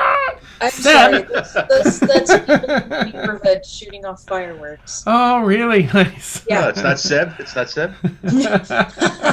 No, in Utah we have a holiday called Pioneer Day. It's on the 24th of July. It celebrates all the pioneers coming over and coming into the Salt Lake Valley. But also, again, another big firework holiday. So the entire month of July is just fireworks. Excellent. And it's only in Utah. Maybe Idaho too. But Oregon Trail Day. basically. We all get together and have dysentery. You have all died of dysentery. But what did Terry do to you? Awesome. I like that. I Now gotta it's just remember. taking me. Put that down. Now it's just Dysentery. taking me back. Elementary school days where in computer labs where you Oregon can just Trail. play Oregon Trail, yeah. Oregon Trail and zucchinis. Amazing. Oh yeah, a bunch of notifications. Thank you all. Thank everyone that shared the magic. Awesome. Awesome. Yeah. Yeah. All right, I'm gonna just give everyone a quick like and a retweet here because you're all so fantastic. Now let's start a barroom brawl. Nice. Look, of all sailors. Yeah. Yeah, or either. That is the song that jumped in my head when. Oh, you yeah, said that. I had the Provincial Life song from Beauty and the Beast when I was making coffee. I don't know why. I was like, Marie the baguettes. Hurry up! Nice. No wonder that her name is Beauty. But I was just went to senior year high school doing that musical. Nice. I had a solo in Bell, and it was "Dazed and Distracted, Can't You Tell?" Nice. And then I Nailed need it. success. That part was a nightmare. Awesome. All right. So, all right. Sprixie was outside, updating them. Oh, good. Thank you, Half Donut. Good. I'm glad she's all right. Whew. Yeah. I hope there wasn't much in the way of, people hurt or killed in the earthquake there. On Twitter, it said there was a 5.4 aftershock in Oh, LA. jeez. Oh my gosh, natural disasters. Dan, you gotta stop hurting earthquakes in your stories. I'm sorry. Yeah, Yeah. for real. Like, Yep. I'm so sorry. The magic is too real. That's right. Your words have consequences. Nice. And everyone in the party won 1 million gold pieces. What? Okay, make it happen. I could. All right. So the day continues on. Of course, this was fairly early morning. If there's anything y'all want to do during the day, you're more than welcome to, of course. Otherwise, the day progresses. A sailor does approach you and let you know that most of the crew are ready. The passengers have voted to go this evening and to report to the ship by 8. That way, you all have time to eat a proper dinner before embarking. Though he does warn everyone, she does warn everyone about seasickness in case you haven't traveled by ship before. You might want to eat light, stick to the brat diet. Bananas, rice. Oh, that is too real. Sorry, After- yes. Too close to home. After Erin is told that they're going to be leaving tonight, she's just going to nod, and then she's going to throw out the wings and just kind of go flying over the ocean for a little bit. Oh, nice. Brixie, before she's gonna go find a shop because she wants to find a bag of holding. Unfortunately, here, so there's a tavern, the ship, the master's place, and there is a small shop, but it has like very rudimentary traveling items. Not even the full list of adventuring items on page 50 or whatever it is in the player's handbook. It's just some rope, most of it's tools for the dock folks, some stuff for adventuring, but mostly for travel. Dried rations, things like that. 10-foot poles. Nice. Aaron, as you're flying, so there's just a slight, subtle little waves to the ocean today, and you're able to go down and almost skim the top of the water. You lower your finger and it can just spray some water up behind you. Really easy to float. There's like a natural lift just above the water here. As you watch your reflection water race by, as you view your reflection. The water's super, super, super clear, so you can see down quite a ways, even though it gets fairly deep until the light cuts off. But there's, seaweed and other life, plankton and such, and different plants from the bottom. Very colorful, beautiful fish, some large, some small, little lobsters and other things that kind of duck out of the way on the more shallow part as you're flying over. And less fishy smell, more like, and even the salt smells a little less as you're just flying directly over. The wind's blowing so quickly. It's just a nice, cool, refreshing air. Very calming. And so at one point I'm just going to kind of hover and just like hover over the water and just like sit cross-legged in the air and just kind of look down at the fish and like kind of just like stare down at them and gonna down and fish, do you know what love feels like?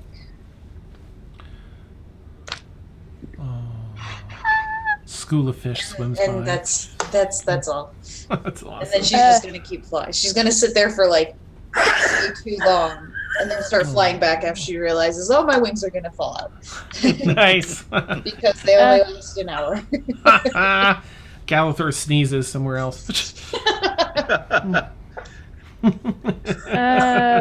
After the fell attempt to find a bag of holding, Brixie's gonna probably try to find Erwin. So I'm gonna fly above and just see if I spot Erwin. Okay, you see her resting on the shore, I guess, Erwin? This will be after you're done with your flight? Yeah. Okay, you see her... And her... Got a rope for her wings. Oh, that's an 11. Half a day till I can use them again. Okay. Yeah, so she's just kind of just like poking the water as it kind of comes up. Okay, I'm gonna... When I spot her, I'm gonna fly. And then when I get close to her, I'm just gonna sit and go. Just fall backwards in the sand and just look up at the sky. It's nice and soft, isn't it? I think I prefer grass, though. And she just in the daze, she has to hear what Aaron's saying. Brixie's still trying to figure out what her dream meant.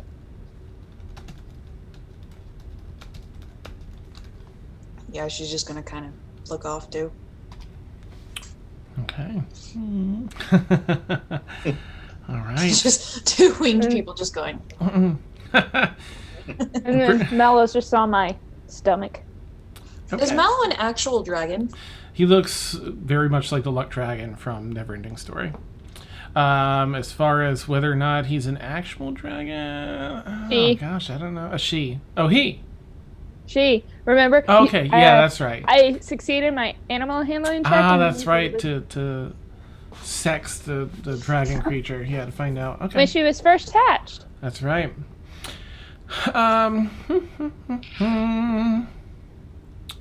Yes, in the dragon family, you would recognize that Erwin being in the dragon family.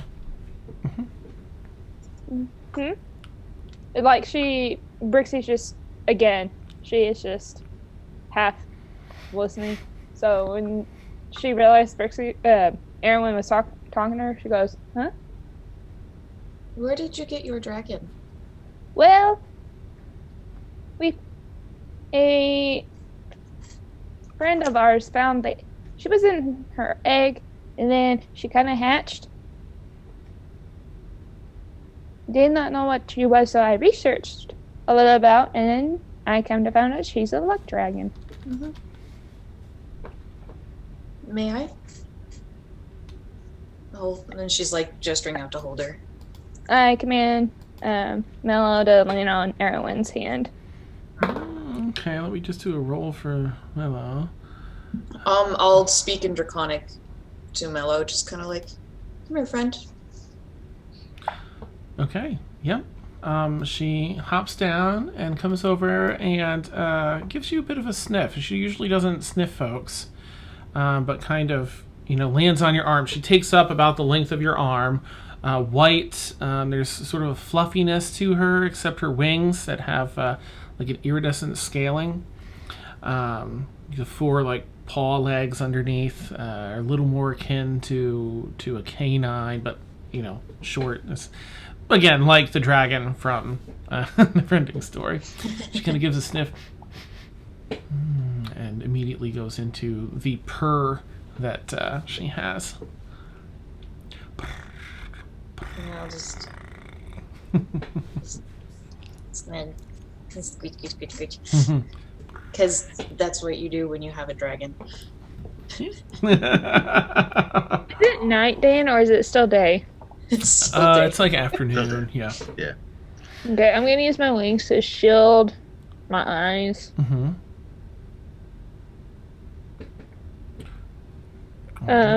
Yeah.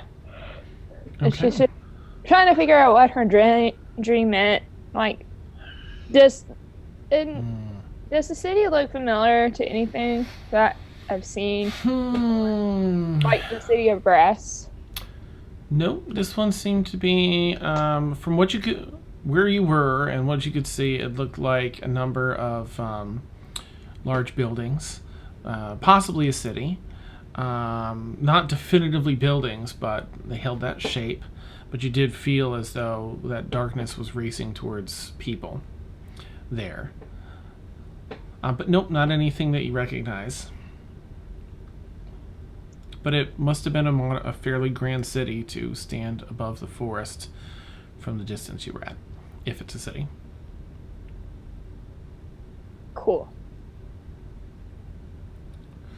It was just a terrifying sense of this darkness encroaching on the city and just going to harm things there. Or at least concern for their safety. Cool. Great. Good to know. She's gonna raise up and just stare at the ocean. Okay. Surf comes in and, washes up on your feet. Pulls back out. Very calming. Erin was just gonna kind of, she's gonna have one of her claws on, just kind of just scratching, just like a gentle scratch, and just talk quietly in Draconic to her. Okay. Which I don't know if anybody else here understands. Nope. Okay. So, to Brixie, you were just speaking gibberish. Mm-hmm. All right, if I guess we all got word that we're going to go at it in the evening. Mm-hmm. So Mort's probably going to go early on board, just to do all this stupid things that first-time seafarers do. Yep. Go bother the sailors. You see him gesturing. Oh, okay, that's 4F. Oh, I thought you meant puke. That comes late, and he's also asking about that. Yeah. You're focus on the horizon. That's the trick. Okay. After a little bit, I think Brixie would go to the ship as well and ask the captain if she could be the lookout for help in the nest. Eagle's nest? Is that what it is? Crow's Crow's nest. nest. Crow's nest. It was a type of bird. I knew what I was talking about. So Neat. Well, it was very 4th of July America for you to choose eagle. So So true. The bald eagle's nest, the greatest bird on the planet. What? That's awesome, man. I feel the daggers through the internet. Awesome. Every time you get on a ship, you hear an eagle screech. Oh, awesome. Yeah, you don't find the captain yet, but you're able to find Lionel, the first mate, and I don't know. Are they going to need that? I guess so. He'll say the latter half of the trip. You'll be trained for a couple weeks, and then you'll be able to have a proper shift up there towards the latter with another individual latter half of the trip.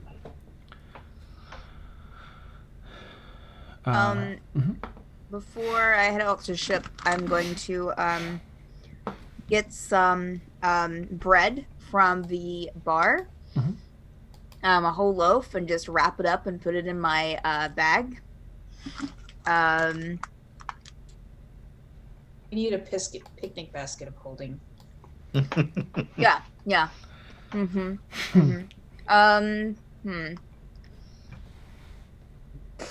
I also ask the barkeep if he has any like any sausages of any sort available in the evenings.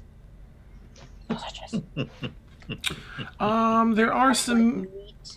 Yeah, it's packed meat, but it's like done in stomach lining of animals. Yeah, that's So it's it. got a good That's crisp it. snap. I'll get some of that too, and Okay. wrap it up and put it in my bag.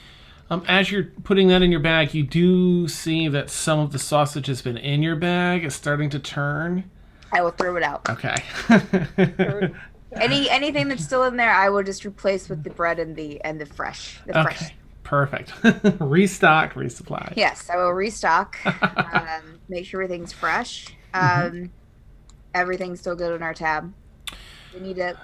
Let me think. If you're getting the meats, he'll probably charge another like 3 silver to cover that. Okay, I will pay it. Okay. I will close it out. Neat.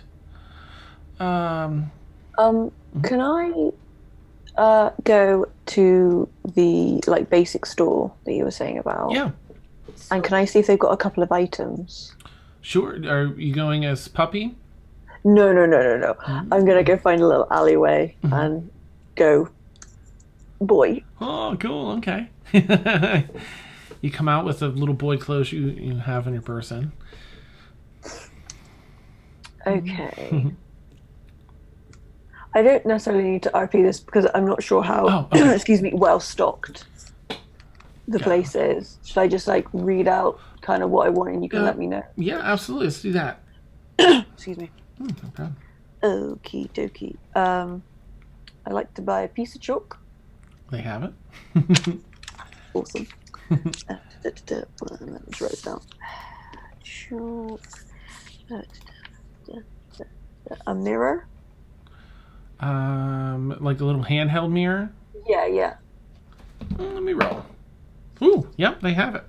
Awesome. What was the other thing I wanted?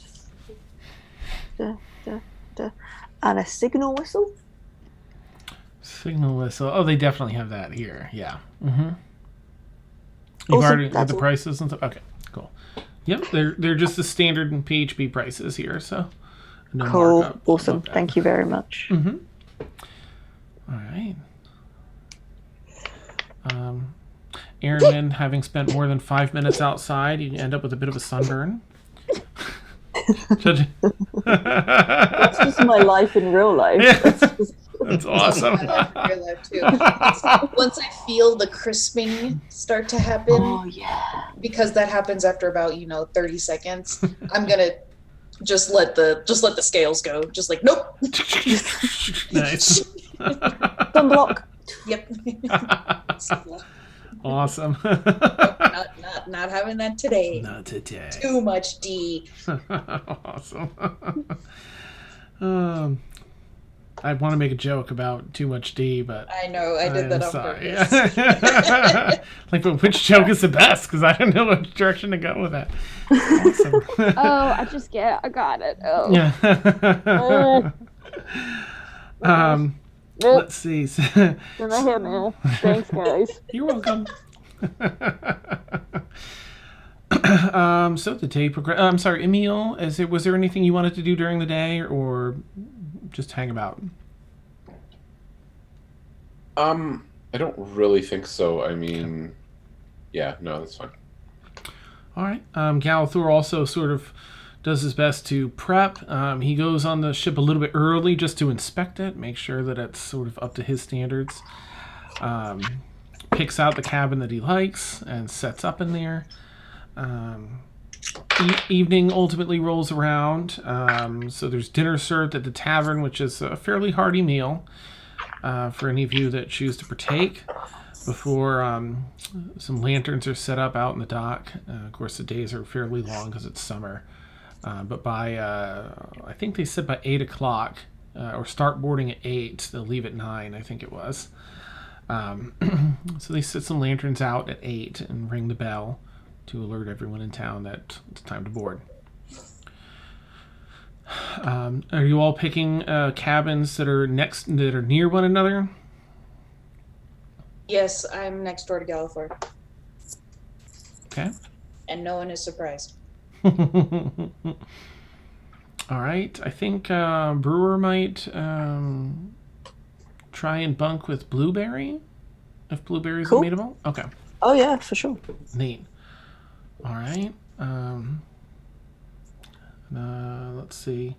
Kaylin, do you have any particular person that you want to bunk next to, like be in a cabin next to?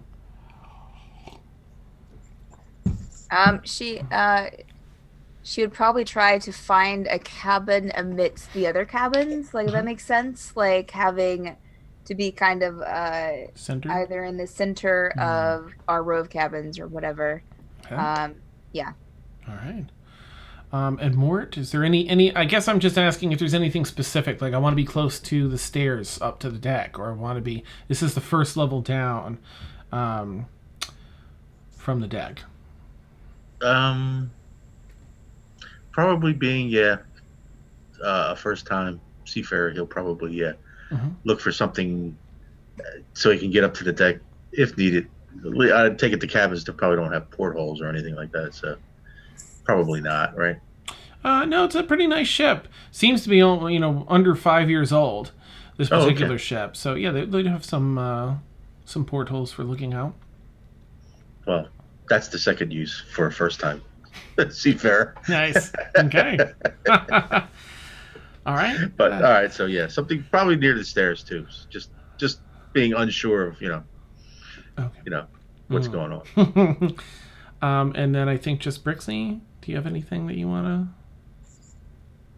Any particular cabin for any reason, or just She's gonna pick a cabin like close where Emil is, like next door. But she's probably gonna find like how ships have like some like symbol like carbon in the middle. Yeah. Okay. She's gonna probably sleep on that if it was okay, because after her nightmare she does not want to sleep in a bed. Because I think I figured out most of her nightmares come when she's not outside. Neat. Okay. So. Neat. Just like it's Luffy's spot. It's my spot. In One Piece, how Luffy has the front of the ship. Oh, yeah, that's his spot. That's going to be my spot. Okay. Let's see. There is a giant unicorn that's on the front of the ship. The sculpture is of a unicorn. Very majestic. It looks like a really imposing steed with, the magical unicorn on its head. This is Gilmore's ship, basically. Nice. So, since it's a unicorn, his logo is a unicorn. So. All right. The ship, gets underway. 9 o'clock. They disembark, and the journey begins. You all head out. Oops. And all right. Towards the horizon there. as darkness is falling. The first night is interesting. Any new seafarers, if this is your first time sailing, please roll a Constitution saving throw. Con saving throw. Okay. Wait, Brixie? I don't think so. Not yet. Wow. Yeah, that's a 1, Dan. Oh, Blueberry, no. 7 plus 2, which is a 9. Okay. 19. Oh, nice. Okay. Brixie, I'll wait. Constitution. Nice. I rolled a 3 for Brixie. But I'll give her a minute. She has to go. She has to go. Oh, okay. Gotcha. Thanks. So, Aaron, when you're all right, it's actually somewhat akin to flying. She's just gonna kind of sit like on one of the rope areas and just kind of like. Nice. Okay. Oops, let me switch the video over then. Almost kept the names. Oh well. Excuse me. All right. So the rest of you feel super, super nauseous and end up getting sick wherever you're at this evening before on the boat. You've been instructed to feel free to, vomit over the sides of the boat if you feel ill. There is sort of a balustrade type fencing the whale, I believe it's called, that wraps around the perimeter of the ship to keep everyone safe and on board. But you can stick your head through there or lean over it if you need to. Oh yeah. I'm sprinting up to the deck to throw up over the side. Poor Blueberry. Nice. All right. Otherwise, is there anything y'all want to do before heading to bed in your cabins this night? It's a very starry night, no clouds in the sky, smooth sailing aside from the some small bit of choppiness on the water. I think Keelan before bed will probably just kind of hang out on the deck, just kind of looking out the sea. Also, just as a note to you, Dan, Keelan's going to be watching the workers on the ship pretty closely, since she has a boat in a box. Just see if she can pick up things and help where she can to try and learn some of the ropes. Okay. Just Literally. the actual. May I ask whether or not Kaylin is jotting anything down in her notebook regarding? Oh yeah, for sure. Okay. For sure. All Yeah, right, she'll keep her notebook like probably. Well, she'll probably keep her sack with her. Okay. Just kind of keep notes as she goes. Excellent. Mortal, probably just for a little bit, just to make sure things have settled. Stay on deck and actually take in for probably the first time, a nighttime sky over the sea and all that entails. The moon's, I guess, rising and reflecting off the ocean. Yeah, both of them. Yeah, at this point, both of them. There's a large white moon and then a blue moon as well, and they're come up in the sky and shine their twin lights along the top of the water. And probably not tonight because he's just getting his sea legs, so to speak. But any preceding nights, he or during the day, he might find the navigator and start asking about how they see the stars and how do they, use the stars to navigate and all that stuff. Okay. So Kaylin and Mort so far, if you would each roll an intelligence check, just a straight up intelligence check.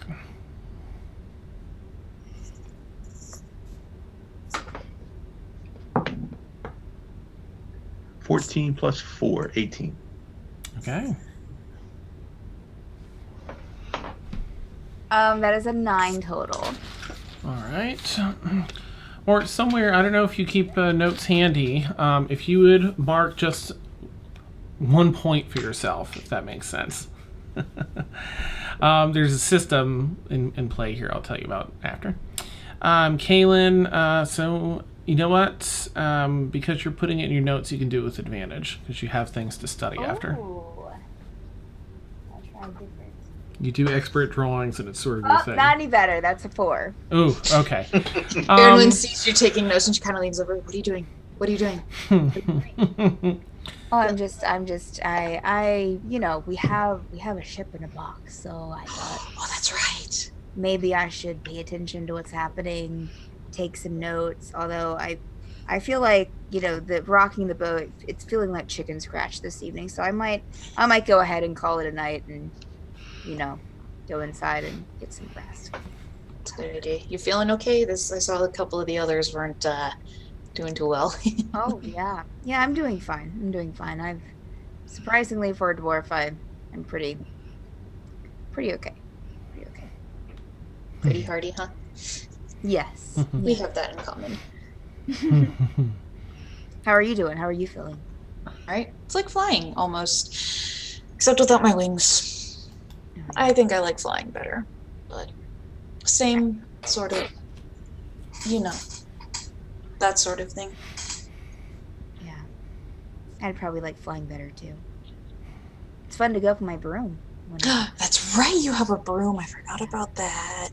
Yeah. We'll have to go flying sometime together. We will. Yeah. Maybe when it gets too rocky. Just go in the air where it's a little bit smoother. Yeah, absolutely. And we have the carpet too. That's right. The crewmen might think it's kind of strange with us just, flying around in brooms and carpets and, Magic is a funny thing. They might think we're flighty. I wonder if we tell Morton Blueberry to sleep on the carpet, if that'll help them not be sick. Because then it won't be like moving them. Oh yeah, it would move with them. That's true. It'd be like a gyroscope. Yeah, that's a good idea. And also, if it gets too bad, I could probably even take them, into the library. The library. Does the library move? Would it move? No. I guess I should. Or would it be left behind? I'd better. Maybe I'll Who would want to walk out of the library? Good point. You're a smart one. Yeah. I think my mind's a little tired. I think I'm gonna head in, get some sleep. I will go down to my cabin. Good night. Okay. And they're pretty cozy cabins. They're again probably not the maximum luxury, but well above the norm, the average of decency in a cabin or place to stay. All right, Mort, what would you like to do for the night? Head straight to bed? Yeah, after getting a nice view of the night sky. That's right. Yeah. You mark that point as a sailing point, if you would. So I'll ask later. Thanks. But sorry, did you have something else? Nope, I'm good. Okay. Blueberry? I'm gonna sorry, go ahead, suggest that. I'm gonna go suggest to go down to Morton Blueberry and just kind of, if you guys aren't feeling well, maybe try sleeping on the carpet. Have it float, and then you won't be rocking with the boat. Sounds interesting. Maybe I'll tell you what. We'll try once without tonight, and if it's a problem, we'll investigate that. But that's a great idea. Something you don't want to flash around, yeah. Yeah, well, I mean, like in your room, Yeah. So then you're not getting sick when you're asleep. That's not fun. No. Okay. She's gonna go back up and look at the stars some more.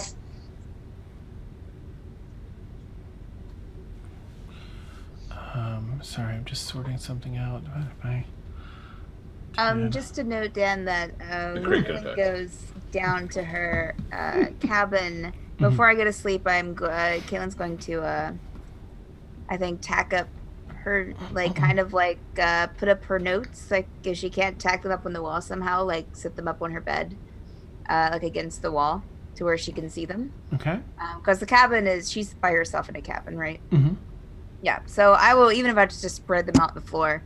Just her notes on not on the ship, but on her research on her the maps and the notes that she has on what she knows of her history, just kind of all spread out. Mm-hmm. She'll look over them a bit before heading to bed. Okay. It's a wall of crazy. Yeah, Awesome. Blueberry, is there anything you'd like to do tonight? Where's Erwin?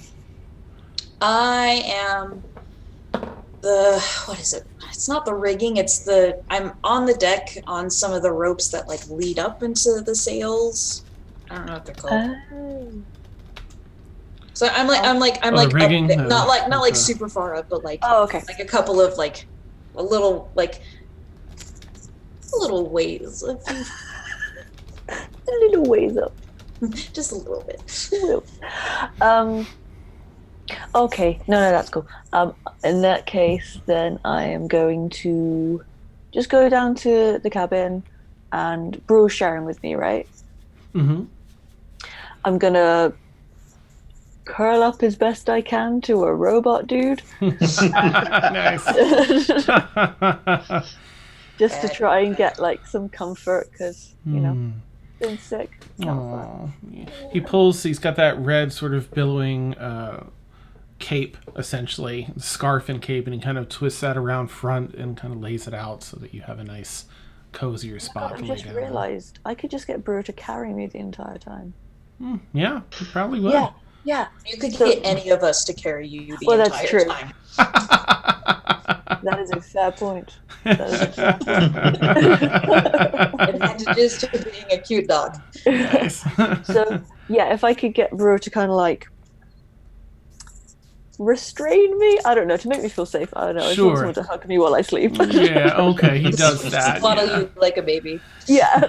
Pulls a pillow off the bed or two and gets you on those in his arms, and just locks his arms in position so it's nice and cozy. He adjusts it like Shocks would, so that you don't feel the Excellent. Nice.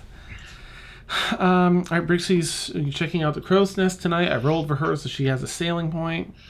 And Galathor, I feel it's do one for Galathor. He's gaining a general knowledge of what to do, how to help, however he wants to help. Sorry, Emil, is there anything you wanted to do tonight? Nothing major. I mean, I'm gonna probably sit out on deck, watch people in general. Not so much trying to figure out how the boat's working, but get a sense of who is who.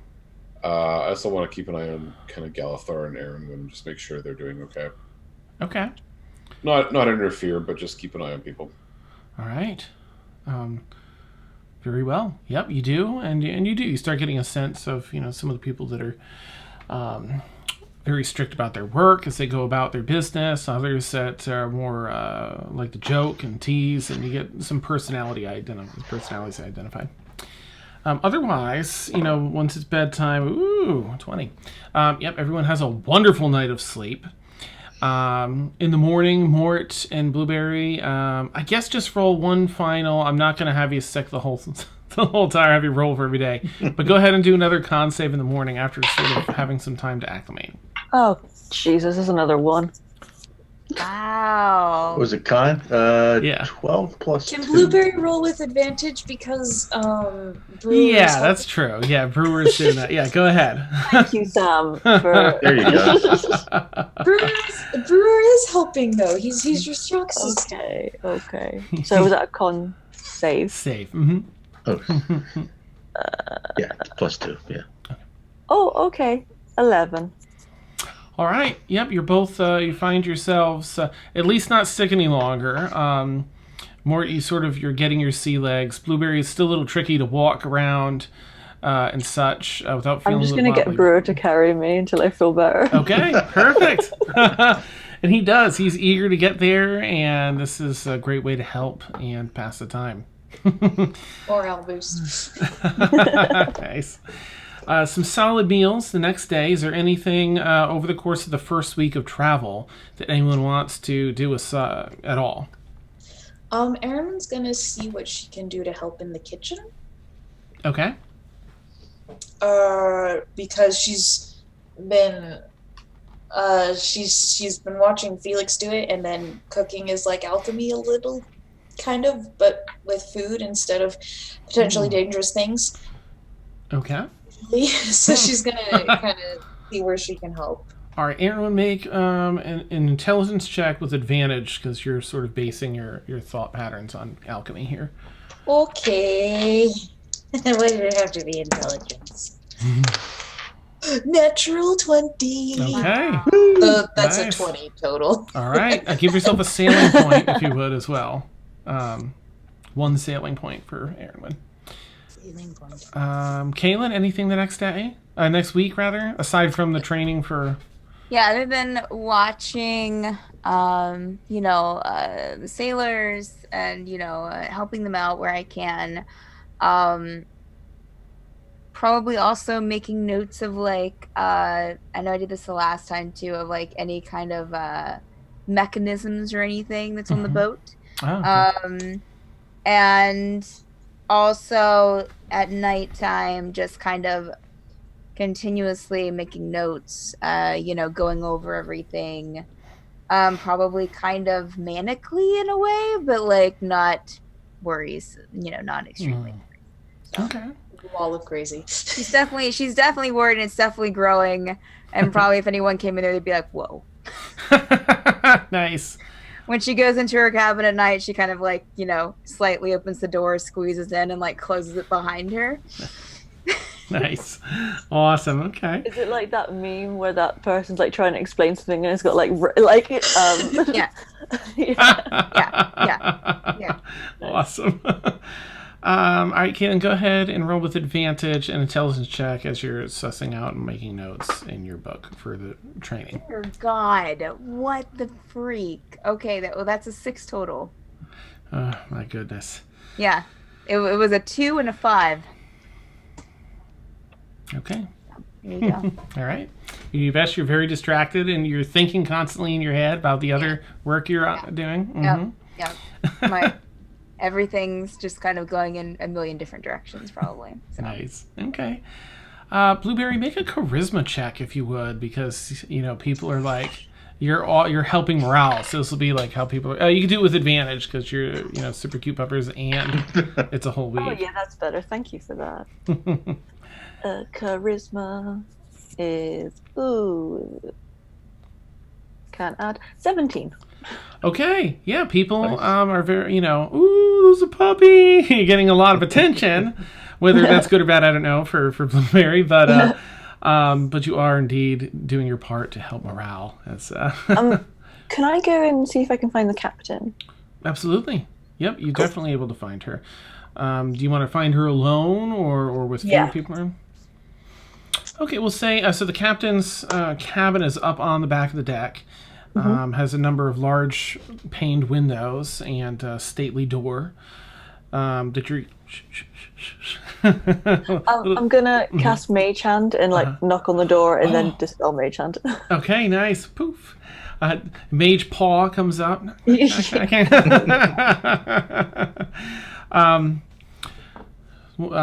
She opens up the door and looks about first, eye level. Oh, hello, little puppy. It's a pleasure to see you again. Can I walk in without saying anything? Yeah, go for it. Oh. Well, do you mind the furniture in here? She closes the door behind you. And what can I do for you, puppy? Just expecting, to kind of scratch behind your ears and such. Can I have a word with you? Oh, I say it. Well, yes. Can I go and sit on a chair or something? Yeah, sure. You kind of calmly, like a person, walk up and sit in a chair. She pulls up a seat that's adjacent to that around a table and sits down carefully. I just wanted to check if it was okay if I talk whilst on the boat. She's just totally lost. Well, we're not a particularly superstitious crew, but a talking dog does. I wasn't prepared, I suppose, is all. May I ask if you're not a dog, but you're in the form of a dog, or you're a dog that's. I'm a dog. I can just talk. My master was very good at magic. Ah, of course. Okay, this makes it. Oh, almost a sneeze. Sorry. Am I Oh. bothering you? Captain? Nice. Oh, yeah. Well, yes. Give me a chance at lunch to inform the crew, just so there are no surprise reactions, if you would, and we'll go from there. Cool. But I don't mind in the least. It's a pleasure to make your acquaintance properly. Then, may I ask your name? My name is Blueberry Pancake III. Oh, so prestigious. Yes. Wonderful. Well, my name is, well, you likely heard, I suppose, the other day then. But it is a pleasure to meet you, young Blueberry. Thank you. Are there any other accommodations I can make for you? No, I think I'm good. But, like, as a side note, Dan, whilst I'm in there, can I just have a little, like, look around as what's going on in the cabin? Okay, yeah, absolutely. There's some not pretentious furniture and stuff in here, but she seems to do well for herself and the crew, as she has some.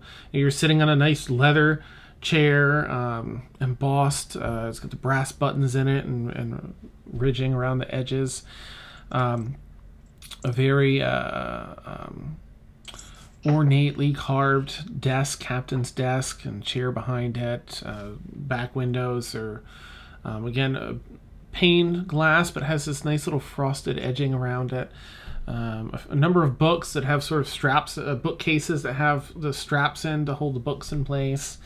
A globe. Ooh. Can I focus, like, trying to focus in on the books? Sure. Yep. Make an investigation check. Okay. Oh, joy, that's a -1. That's a 14. Okay. A number of them, and one bookcase, essentially, are different maps and such. They're catalogs of different locations around more than just the area that you're in. Mm-hmm. They seem to be aware of. Is there anything that's specifically about Bohn Lodihr, or mentions anything like on the spine that would be around that? Yes, there is one on Bohn Lodihr. Mm-hmm. Bohn Lodihr. While she's talking to me, Mm-hmm. yeah, I'm gonna do it. Can I use Mage Hand to try and nick the book?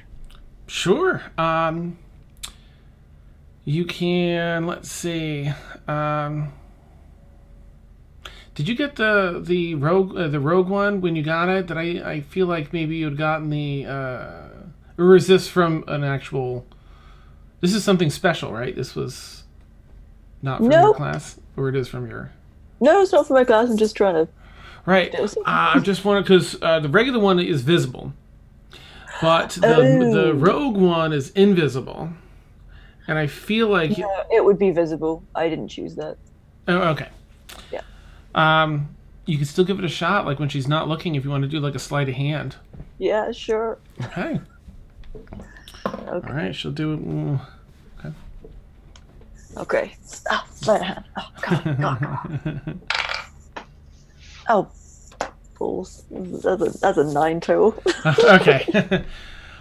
So she kind of looks to the side and goes to offer you some tea. She's got some tea set up. Would you? Oh. And then the hand just waves. Oh, that's adorable because it comes with like a little paw. I see that you're versed in magic as well. Yes. Oh, wonderful. Would you like some tea? Oh, yes, please. I suppose perhaps in the saucer would be better. And she takes one of the larger saucers, pours it in. Well, 1 lump or 2. Ooh, 2. Oh, yes. Mixes it up for you. And you're able to have a nice little convo. Is there anything else you want to do in here, or just let it wrap up naturally? Nah, I'm good. Okay. So she Walk out and the captain pinches herself like, did this actually just yeah. I will speak again. It's supper time. She says as you're heading out the door. A sailor kind of looks like, Evening, the Captain. captain? Yeah. And I get the mage hand to like salute on my head to her. That's awesome. Sailor's like, Eddie, Sailor. So by lunchtime, everyone's aware that you can speak and everything, Okay, and cool. many people approach you like, "I am so sorry, I didn't know you could speak." That's okay. I just go around telling everybody like, my name's Blueberry Pancake the Third.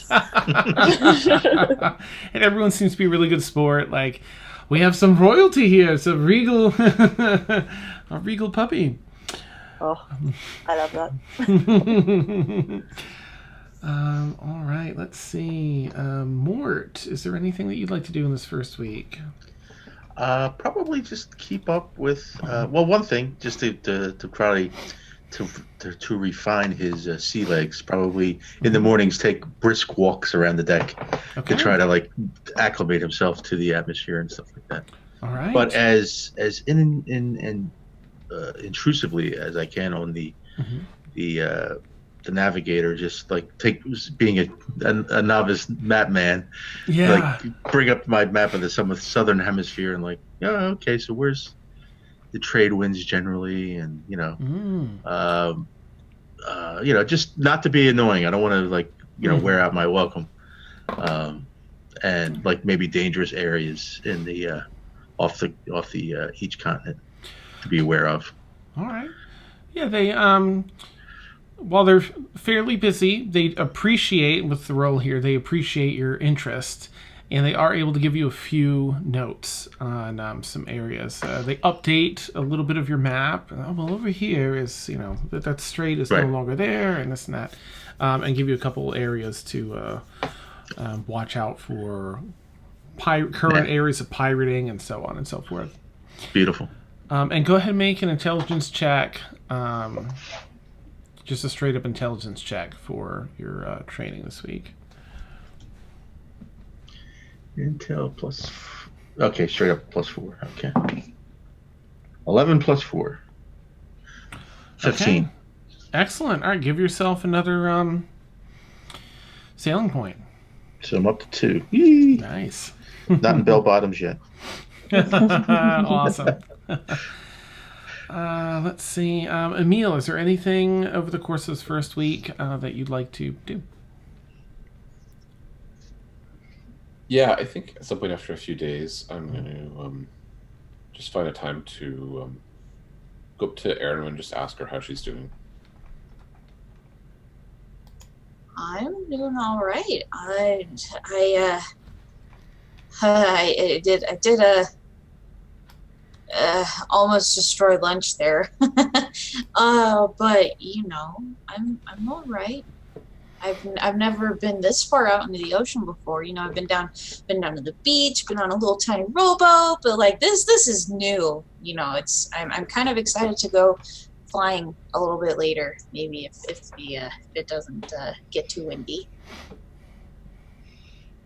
It's really good to see you coming out of your shell. I mean, it wasn't that long ago that, It helps to be away from things. How are you doing? I don't see you most of the time, so how are you actually doing? You explode into bats again, or? No, that hasn't happened. I'm working on that, so. Okay.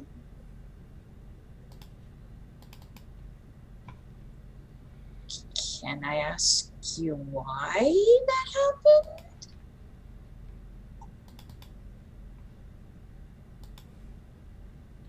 Yeah, we should talk about it at some point, but maybe not on deck. Tell you what, when we get to Bohn Lodihr, I'll give you the story. Since you seem to like stories. I do really like stories. Okay, I'll hold you to it. Interested in stories. Mm-hmm. It's just like you've always been interested in stories and. Mm-hmm. Yeah. Dragons like to hoard things. One of my parents they hoarded books. I don't know whose it was, but you know, there was always a story happening at home. So Okay. it's not always gold. But I like to hear about other people's lives. Helps me forget my own. Anyways. Yes, I'd love to hear the story, please. Later, when we get to Bohn Lodihr. It's a deal. Okay.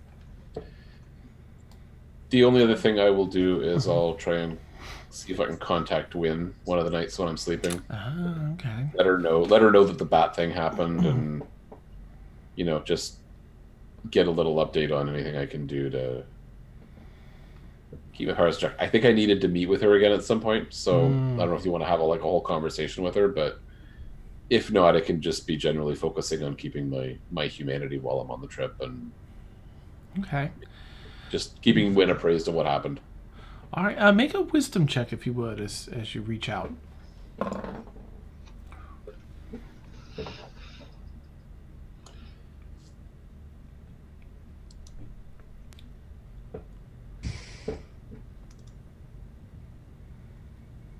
Okay.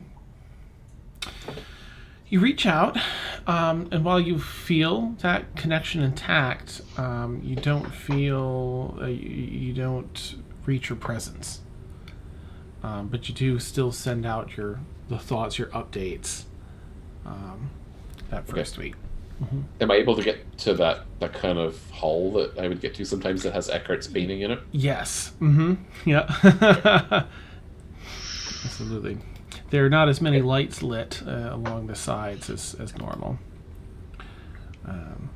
Okay, then I'll just focus on the mental discipline, working with Seb, working with concentrating on my humanity. That's really all I can do. Okay. You catch wind on like the second night of a game of dice. Well, on most nights after that as well. Seems to be a nightly thing here on the ship. Do you have any interest in partaking in any of that? I think the first night I'll just watch, and then the second night I'll try and join. But I'm not gonna play for long because,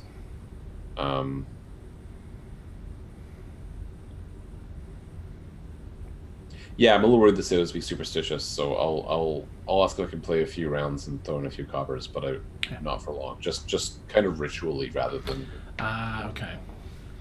All right. Well, on that, as you're there, that first night, playing briefly with them, they talk about someone in the brig, stowaway, that they found and put in a brig.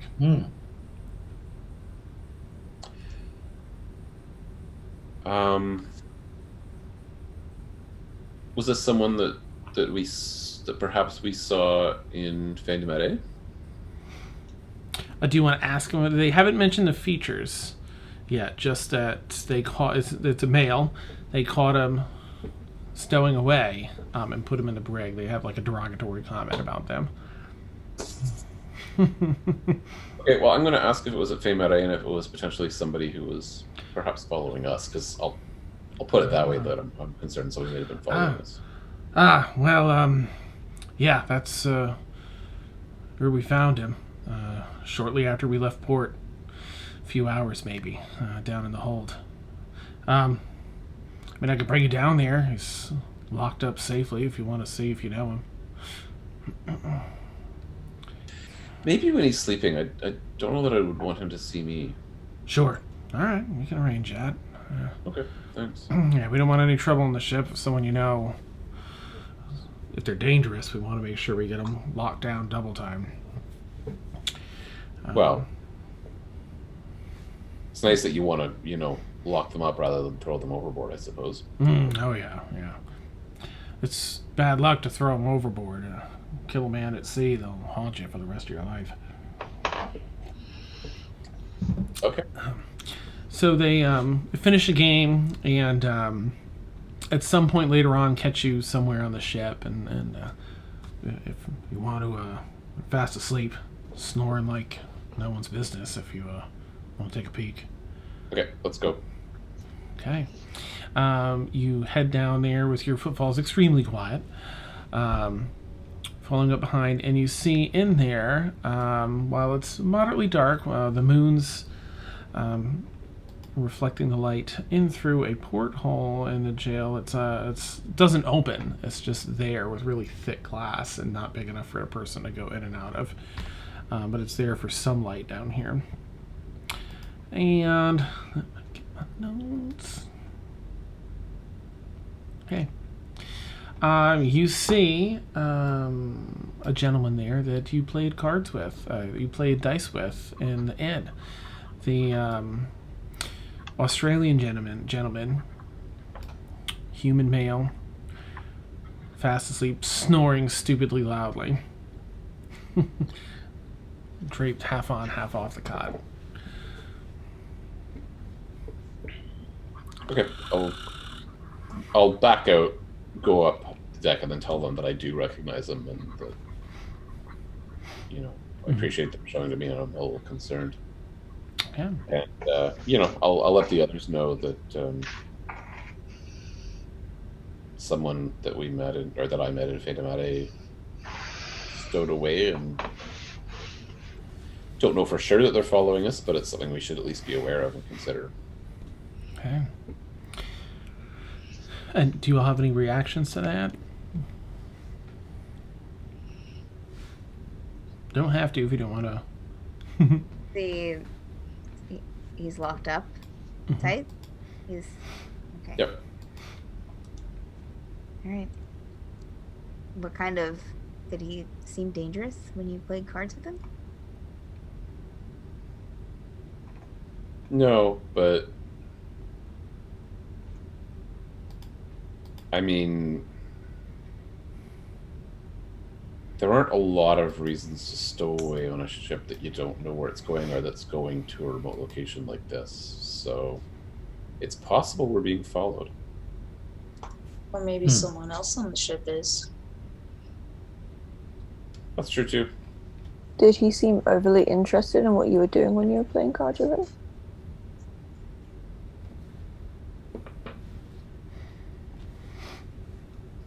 You mean everybody is interested in me? I just thought it was normal. Well, of course I'm Wow, interested. Galen, wow. I saw that reaction. That's awesome. Let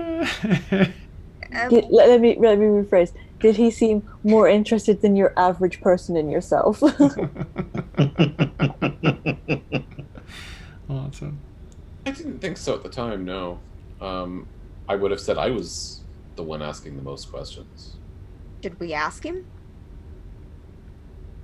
Just talk to him? I mean, I'll do it. Somebody could, but I probably shouldn't because I'm the one that he knows. Let's not give away that I know he's there yet. I can do it. I don't mind that. I can go with you. Okay. I'll go too. Probably shouldn't do it alone anyways. What time is it? Is it still night, I'm guessing? So it can be any time that you like. This will be over the next day. I will go down and just if you're going down, the three of you, I'm glad Blueberry's going because one of you has to be the one that kill him. So, and I'm a little worried about the other two of you. So, Blueberry, I will kill him like that toy. You're worried I won't kill him? I'm worried you will. Oh. Right. I will not kill him like that toy. Kaylin and Aaron are sometimes a little violent. Okay. What do you mean? Kaylin's not going to respond to that. She's just going to start walking towards wherever. If she doesn't know where she's going, she'll ask. Blueberry. Yes, sir. You explain the situation. A couple sailors will guide you down there. Oh, and a cool thing about that toy, Blueberry, so you were able to pull it all apart to pieces and everything else. And later, when you glance back at it, it had restored itself. So you could chew it again. Oh my god, it's the best toy ever. Okay, I want to when I'm not using it, I want to tuck it in like a strap of my little Thing. It's So I've out in always got front. it with me. Nice. It's looking out with you, like Yeah. looking out. It's amazing. What does this toy look like? What? Like a little wizard. It has like the little wizard. cloth trousers and the robe hanging over. Accurate action Tinfoil figure. hat. It is. It really is. Yeah. It's not a doll. Nice. Dan, I'm not going to wake him up, I don't think, but I'll get on there and I'm just going to sit outside his cell until he wakes up. All right. With my I'll sit pretty next As to you, well. holding Yeah. Blueberry. Yeah. And I'm keeping eyes on both of them to make sure they don't kill this dude, because the mill told me no one's killing no one. Nice. All right. At one point, the ship goes over some particularly choppy water, and he falls. He's been half in, half out of the cot. Falls down on the floor. Oh, crikey! Just kidding. Couldn't resist, could you? Nope. And oi. Sorry. I'm half Australian.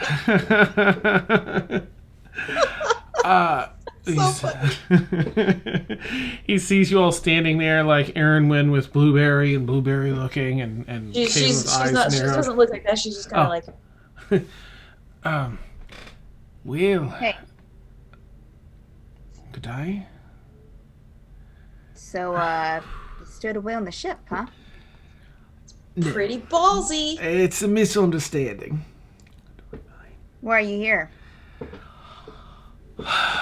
Why are we anywhere? Well, Caitlin does not laugh. oh, nice. He sits back up on his cot, and then faces y'all, rubs his. I don't like being locked up. That's what happens when you stay away on a ship. It was an accident. An accident. Yeah. Dan, I'm gonna subtly cast dancing lights to give a little bit more light. Okay. So just kind of standing there and then suddenly boop, boop, boop, Can we boop. have dramatic lighting on us? Yes. Nice, yeah. Yeah, with the cloak and everything, we absolutely Awesome. get dramatic lighting. Like just overhead lighting, so there's these big shadows underneath, and you on your eyes and stuff. So you see him. He's middle-aged man or so. Looks world worn. Like he's just been through a fair bit of stuff, and he's sort of worn out from it. Has a little bit of rosacea, like he's just gets drunk a lot now, and it's turned into that rosy face. All right, Look, so friend, we're not trying to hurt you or anything. We're Yeah. just curious. no, it's No. all right. Just Because, this is honestly, this is my first time being on a ship. And, like, hearing about a stowaway, that's really kind of cool, actually. So, like, tell me your story. wheeling. And I'll use my rustic hospitality feature. Nice. Try Okay. to connect with them. Best background feature Yeah, ever. that's awesome. It is. It's pretty great. Well, my story isn't quite as entertaining as being a stowaway. So, I was in Fin de Marais, and I had a little bit too much to drink. As happens on occasion. I stumbled out to the dock and had a little more to drink.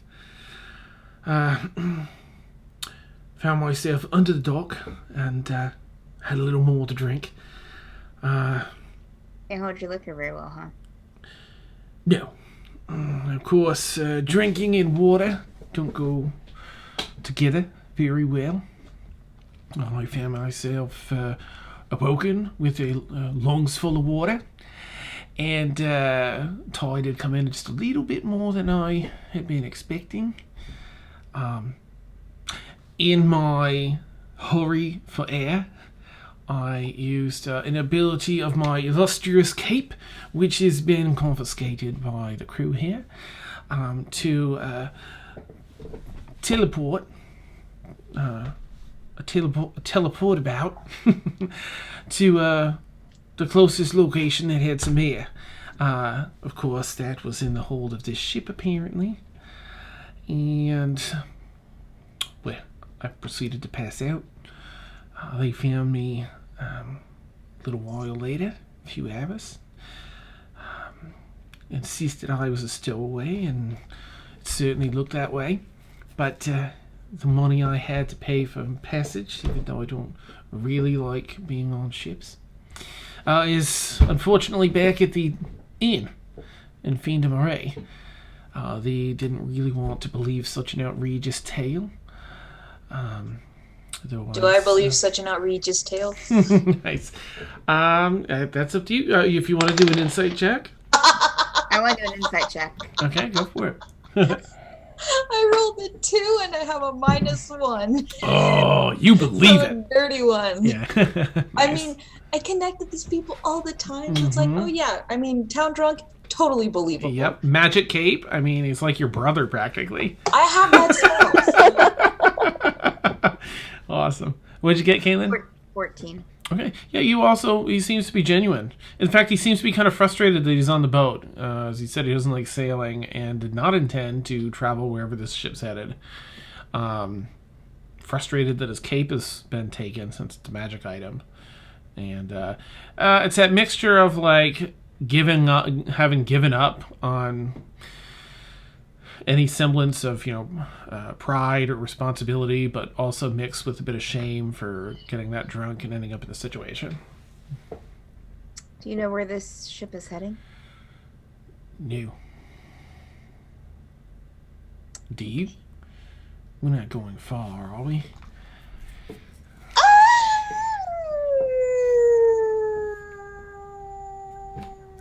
A little bit. It doesn't seem good. What pushes his hair Yeah, it back? looks like you just got the blunt end of the bad luck stick, friend. It's my life. All right, lay it on me. Where is it we're heading? Bohn Lodihr. By the gods. All right, sure. Great, and I can spend it in the luxury of my jail cell. You been there before? Sadly, yes. Sadly. You have. Well, Dan, what race is he? he's human. He's a human, okay. What business took you to Bohn Lodihr? Oh, I thought you meant jail. Oh. My drinking sometimes brings me to jail. Bohn Lodihr. Actually, let me see what he was gonna say here. Okay. He's, seems to feel fairly open thanks to the rustic hospitality, trait, connection. Yes, I've been to Bohn Lodihr before. Oh yeah? What's it like? The No one's really told us much. They've always just kind of been like, you don't want to go there. It's deserted. And then that's it. It's an imposing place. Rocky. The whole island is rocky. A large volcano sits on its center. The city beneath is massive, ancient, but beautiful. Any wizard colleges there? There's a clan of some sort that practices magic and teaches other clans Okay. magic ways. Volcano I can handle. Nothing, it's just sort of part of the city, not really anything they focus on too much. Magic. So, and it's a city of dwarves? Yeah, they've been there for so many generations. Probably at least a couple millennia. One of the oldest dwarven cities I know of. Interesting. Glance over at Kaylin, like in the and subtly cast message. Is what he's saying, Matt? It's like, is this every like? Oh, crap. Oh, my brain just died. Not in character. It's like, does his description match what you've researched? Yes. Okay. I mean, I know a little bit more about it, but maybe if you can put in a good word for me, get me out of this cell for a bit. At least some proper food down here. Oh, you want food? Oh, I can totally do. I didn't. Oh my gosh, I'm so sorry. I didn't know you've been a prisoner here. I've been helping up in the kitchen. Really? Helping being a generous term. Oh, But I can definitely bring you some food. You know, I'll just talk to the crew and just do what I can. I'd love that. See if you can. Any of you practice with magic? Looks like maybe you do. With the, I imagine you have a rune glowing, I have a rune glowing. Yeah. Perhaps you can just check out my cloak and show them that it's what I say it is. It's Cape of Montblanc. Uses the age-old spell of Dimension Door. Oh, I know that spell. Yeah, built into the cape. Use once a day. I'm not very good at identifying things, but Kaylin definitely is. And so Alright. You're better at telling if things are right than I am. I think they would go a long way. Can we see it? Like, I don't know where they've kept it, sorry. no, I was asking DM. Yeah. No, you can't see it around here. They've likely stored it maybe on this level, but not in sight.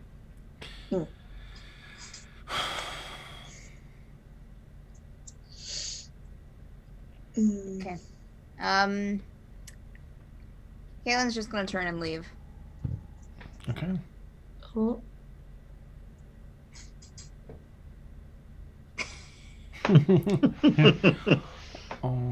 Is that a no? Well, I will, because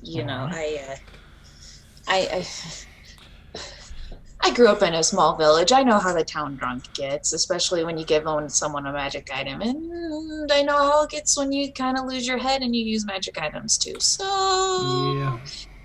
I'll do what I can for you. No promises.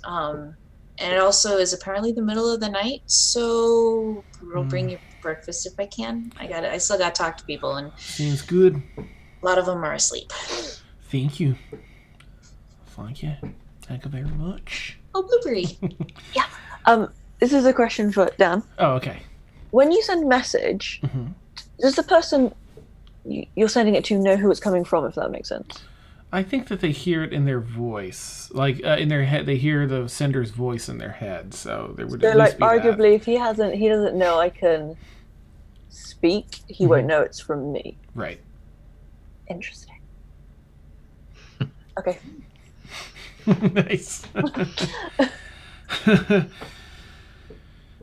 Well, I best try and get some sleep then. I just have your word that you're not here to like kill anybody or anything, right? Oh, I don't think I could if I wanted to. But Can I like don't lean want to. forward and then reach through the bar and then just like poke him in the forehead? Yeah, sure. Just kind of like lean forward and then poke. All right. Okay. I'm real. I believe you. All right. Thank you. Well, try to get some rest. We still have, I think, a couple of weeks left. You know what? I'm gonna slightly retcon what he said. To be more specific in what he says, he'll say, "No, I'll never pick up a sword again." Did he'll never pick up a sword again?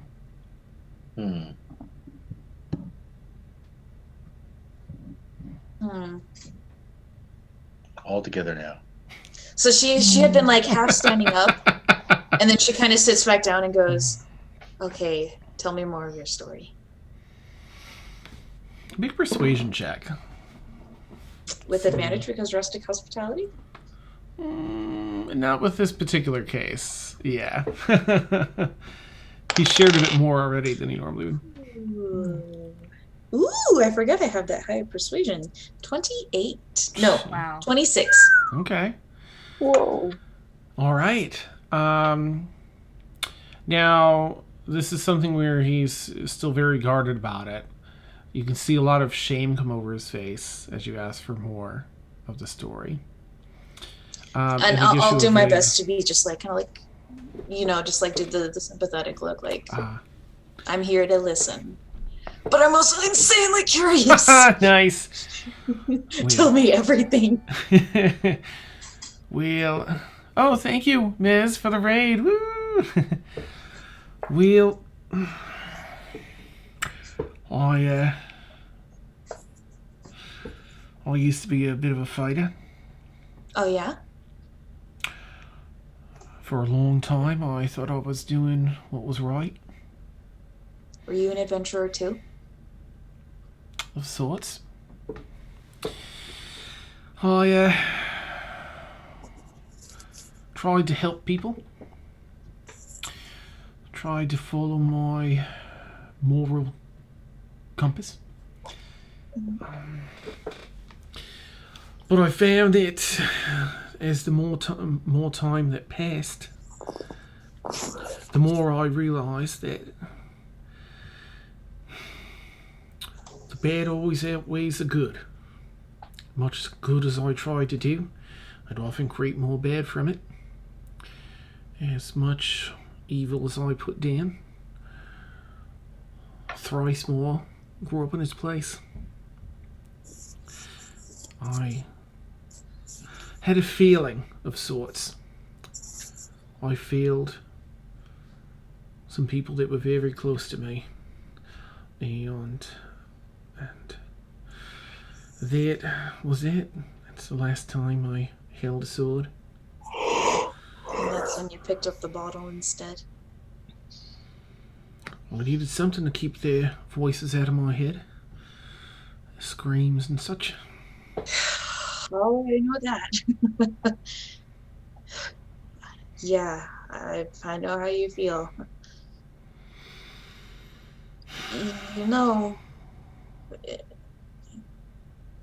It helps to have someone in your heart to drown out the noises in your head. Yeah. I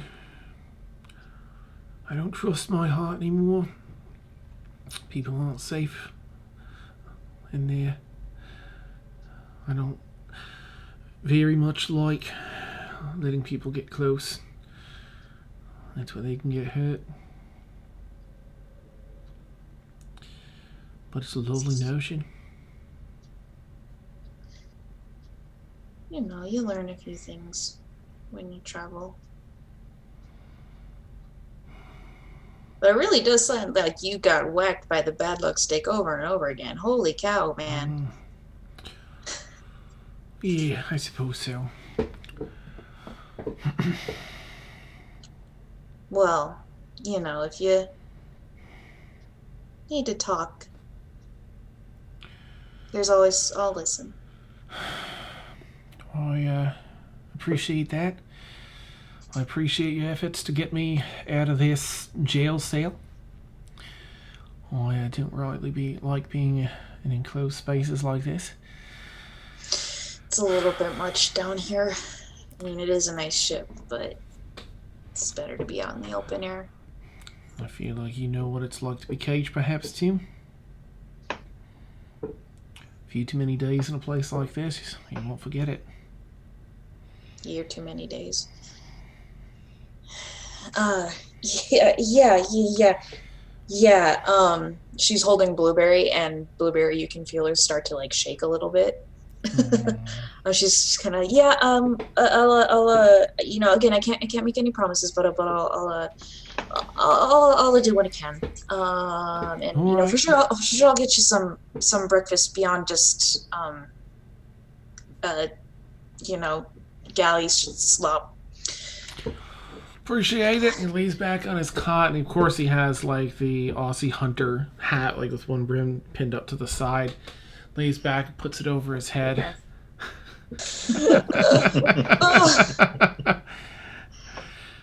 And lets himself zonk out. I guess that once, since I left a little bit earlier, I would have tried to see if Emil was still awake, or Is, Sure. is Emil in fact awake? Sorry. is Emil awake? Yeah. Okay, so I will seek him out. Well, we talked with him, and I don't know. He seemed truthful. He said that it was an accident, that he was drunk. Apparently, he has a magical cape that blips him into places, and it blipped him into the ship. They've confiscated the cape. The crew has, and are keeping it. I don't know. Like, you believe the story? as far as I could tell, and I think Aaron, believed him as well. I mean, Okay. he seemed truthful enough. I'm not sure that I would trust him being taken out of the cage or not until we get there. But I do think that we should probably at least try to make sure that he's fed. But I don't know. He could just be a harmless drunk, or he could just be an extremely good liar. Okay. Thank you. Mm-hmm.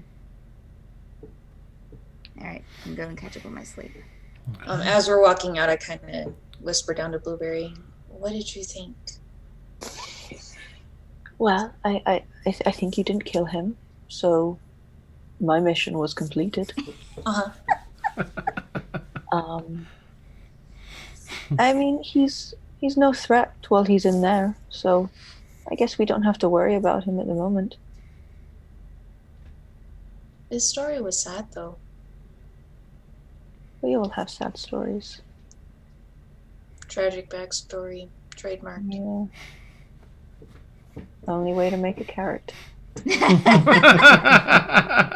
Awesome.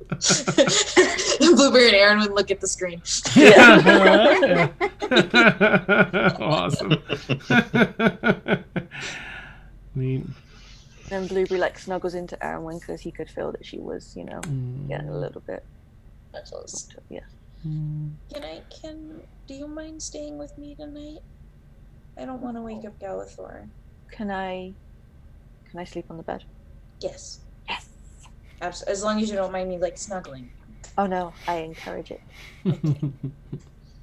Yeah, I don't. Normally, I would go to Galithor right now when I'm shaking like this, but he's already asleep, and I wake him up enough. So yeah, he just snuggles with the corgi. My life is complete. Awesome. Neat. All right. Does anyone have anything else they want to do this first week? Okay. So we'll ultimately see how things go with our friend, quote unquote, down in the jail. Our friend down under. Yeah. Awesome. Nailed it, Sam. That was amazing. You set it up perfectly. Otherwise, you have made it to the ocean. You've set sail. You're out in this first week of journeying, learning the sailing trade to help out.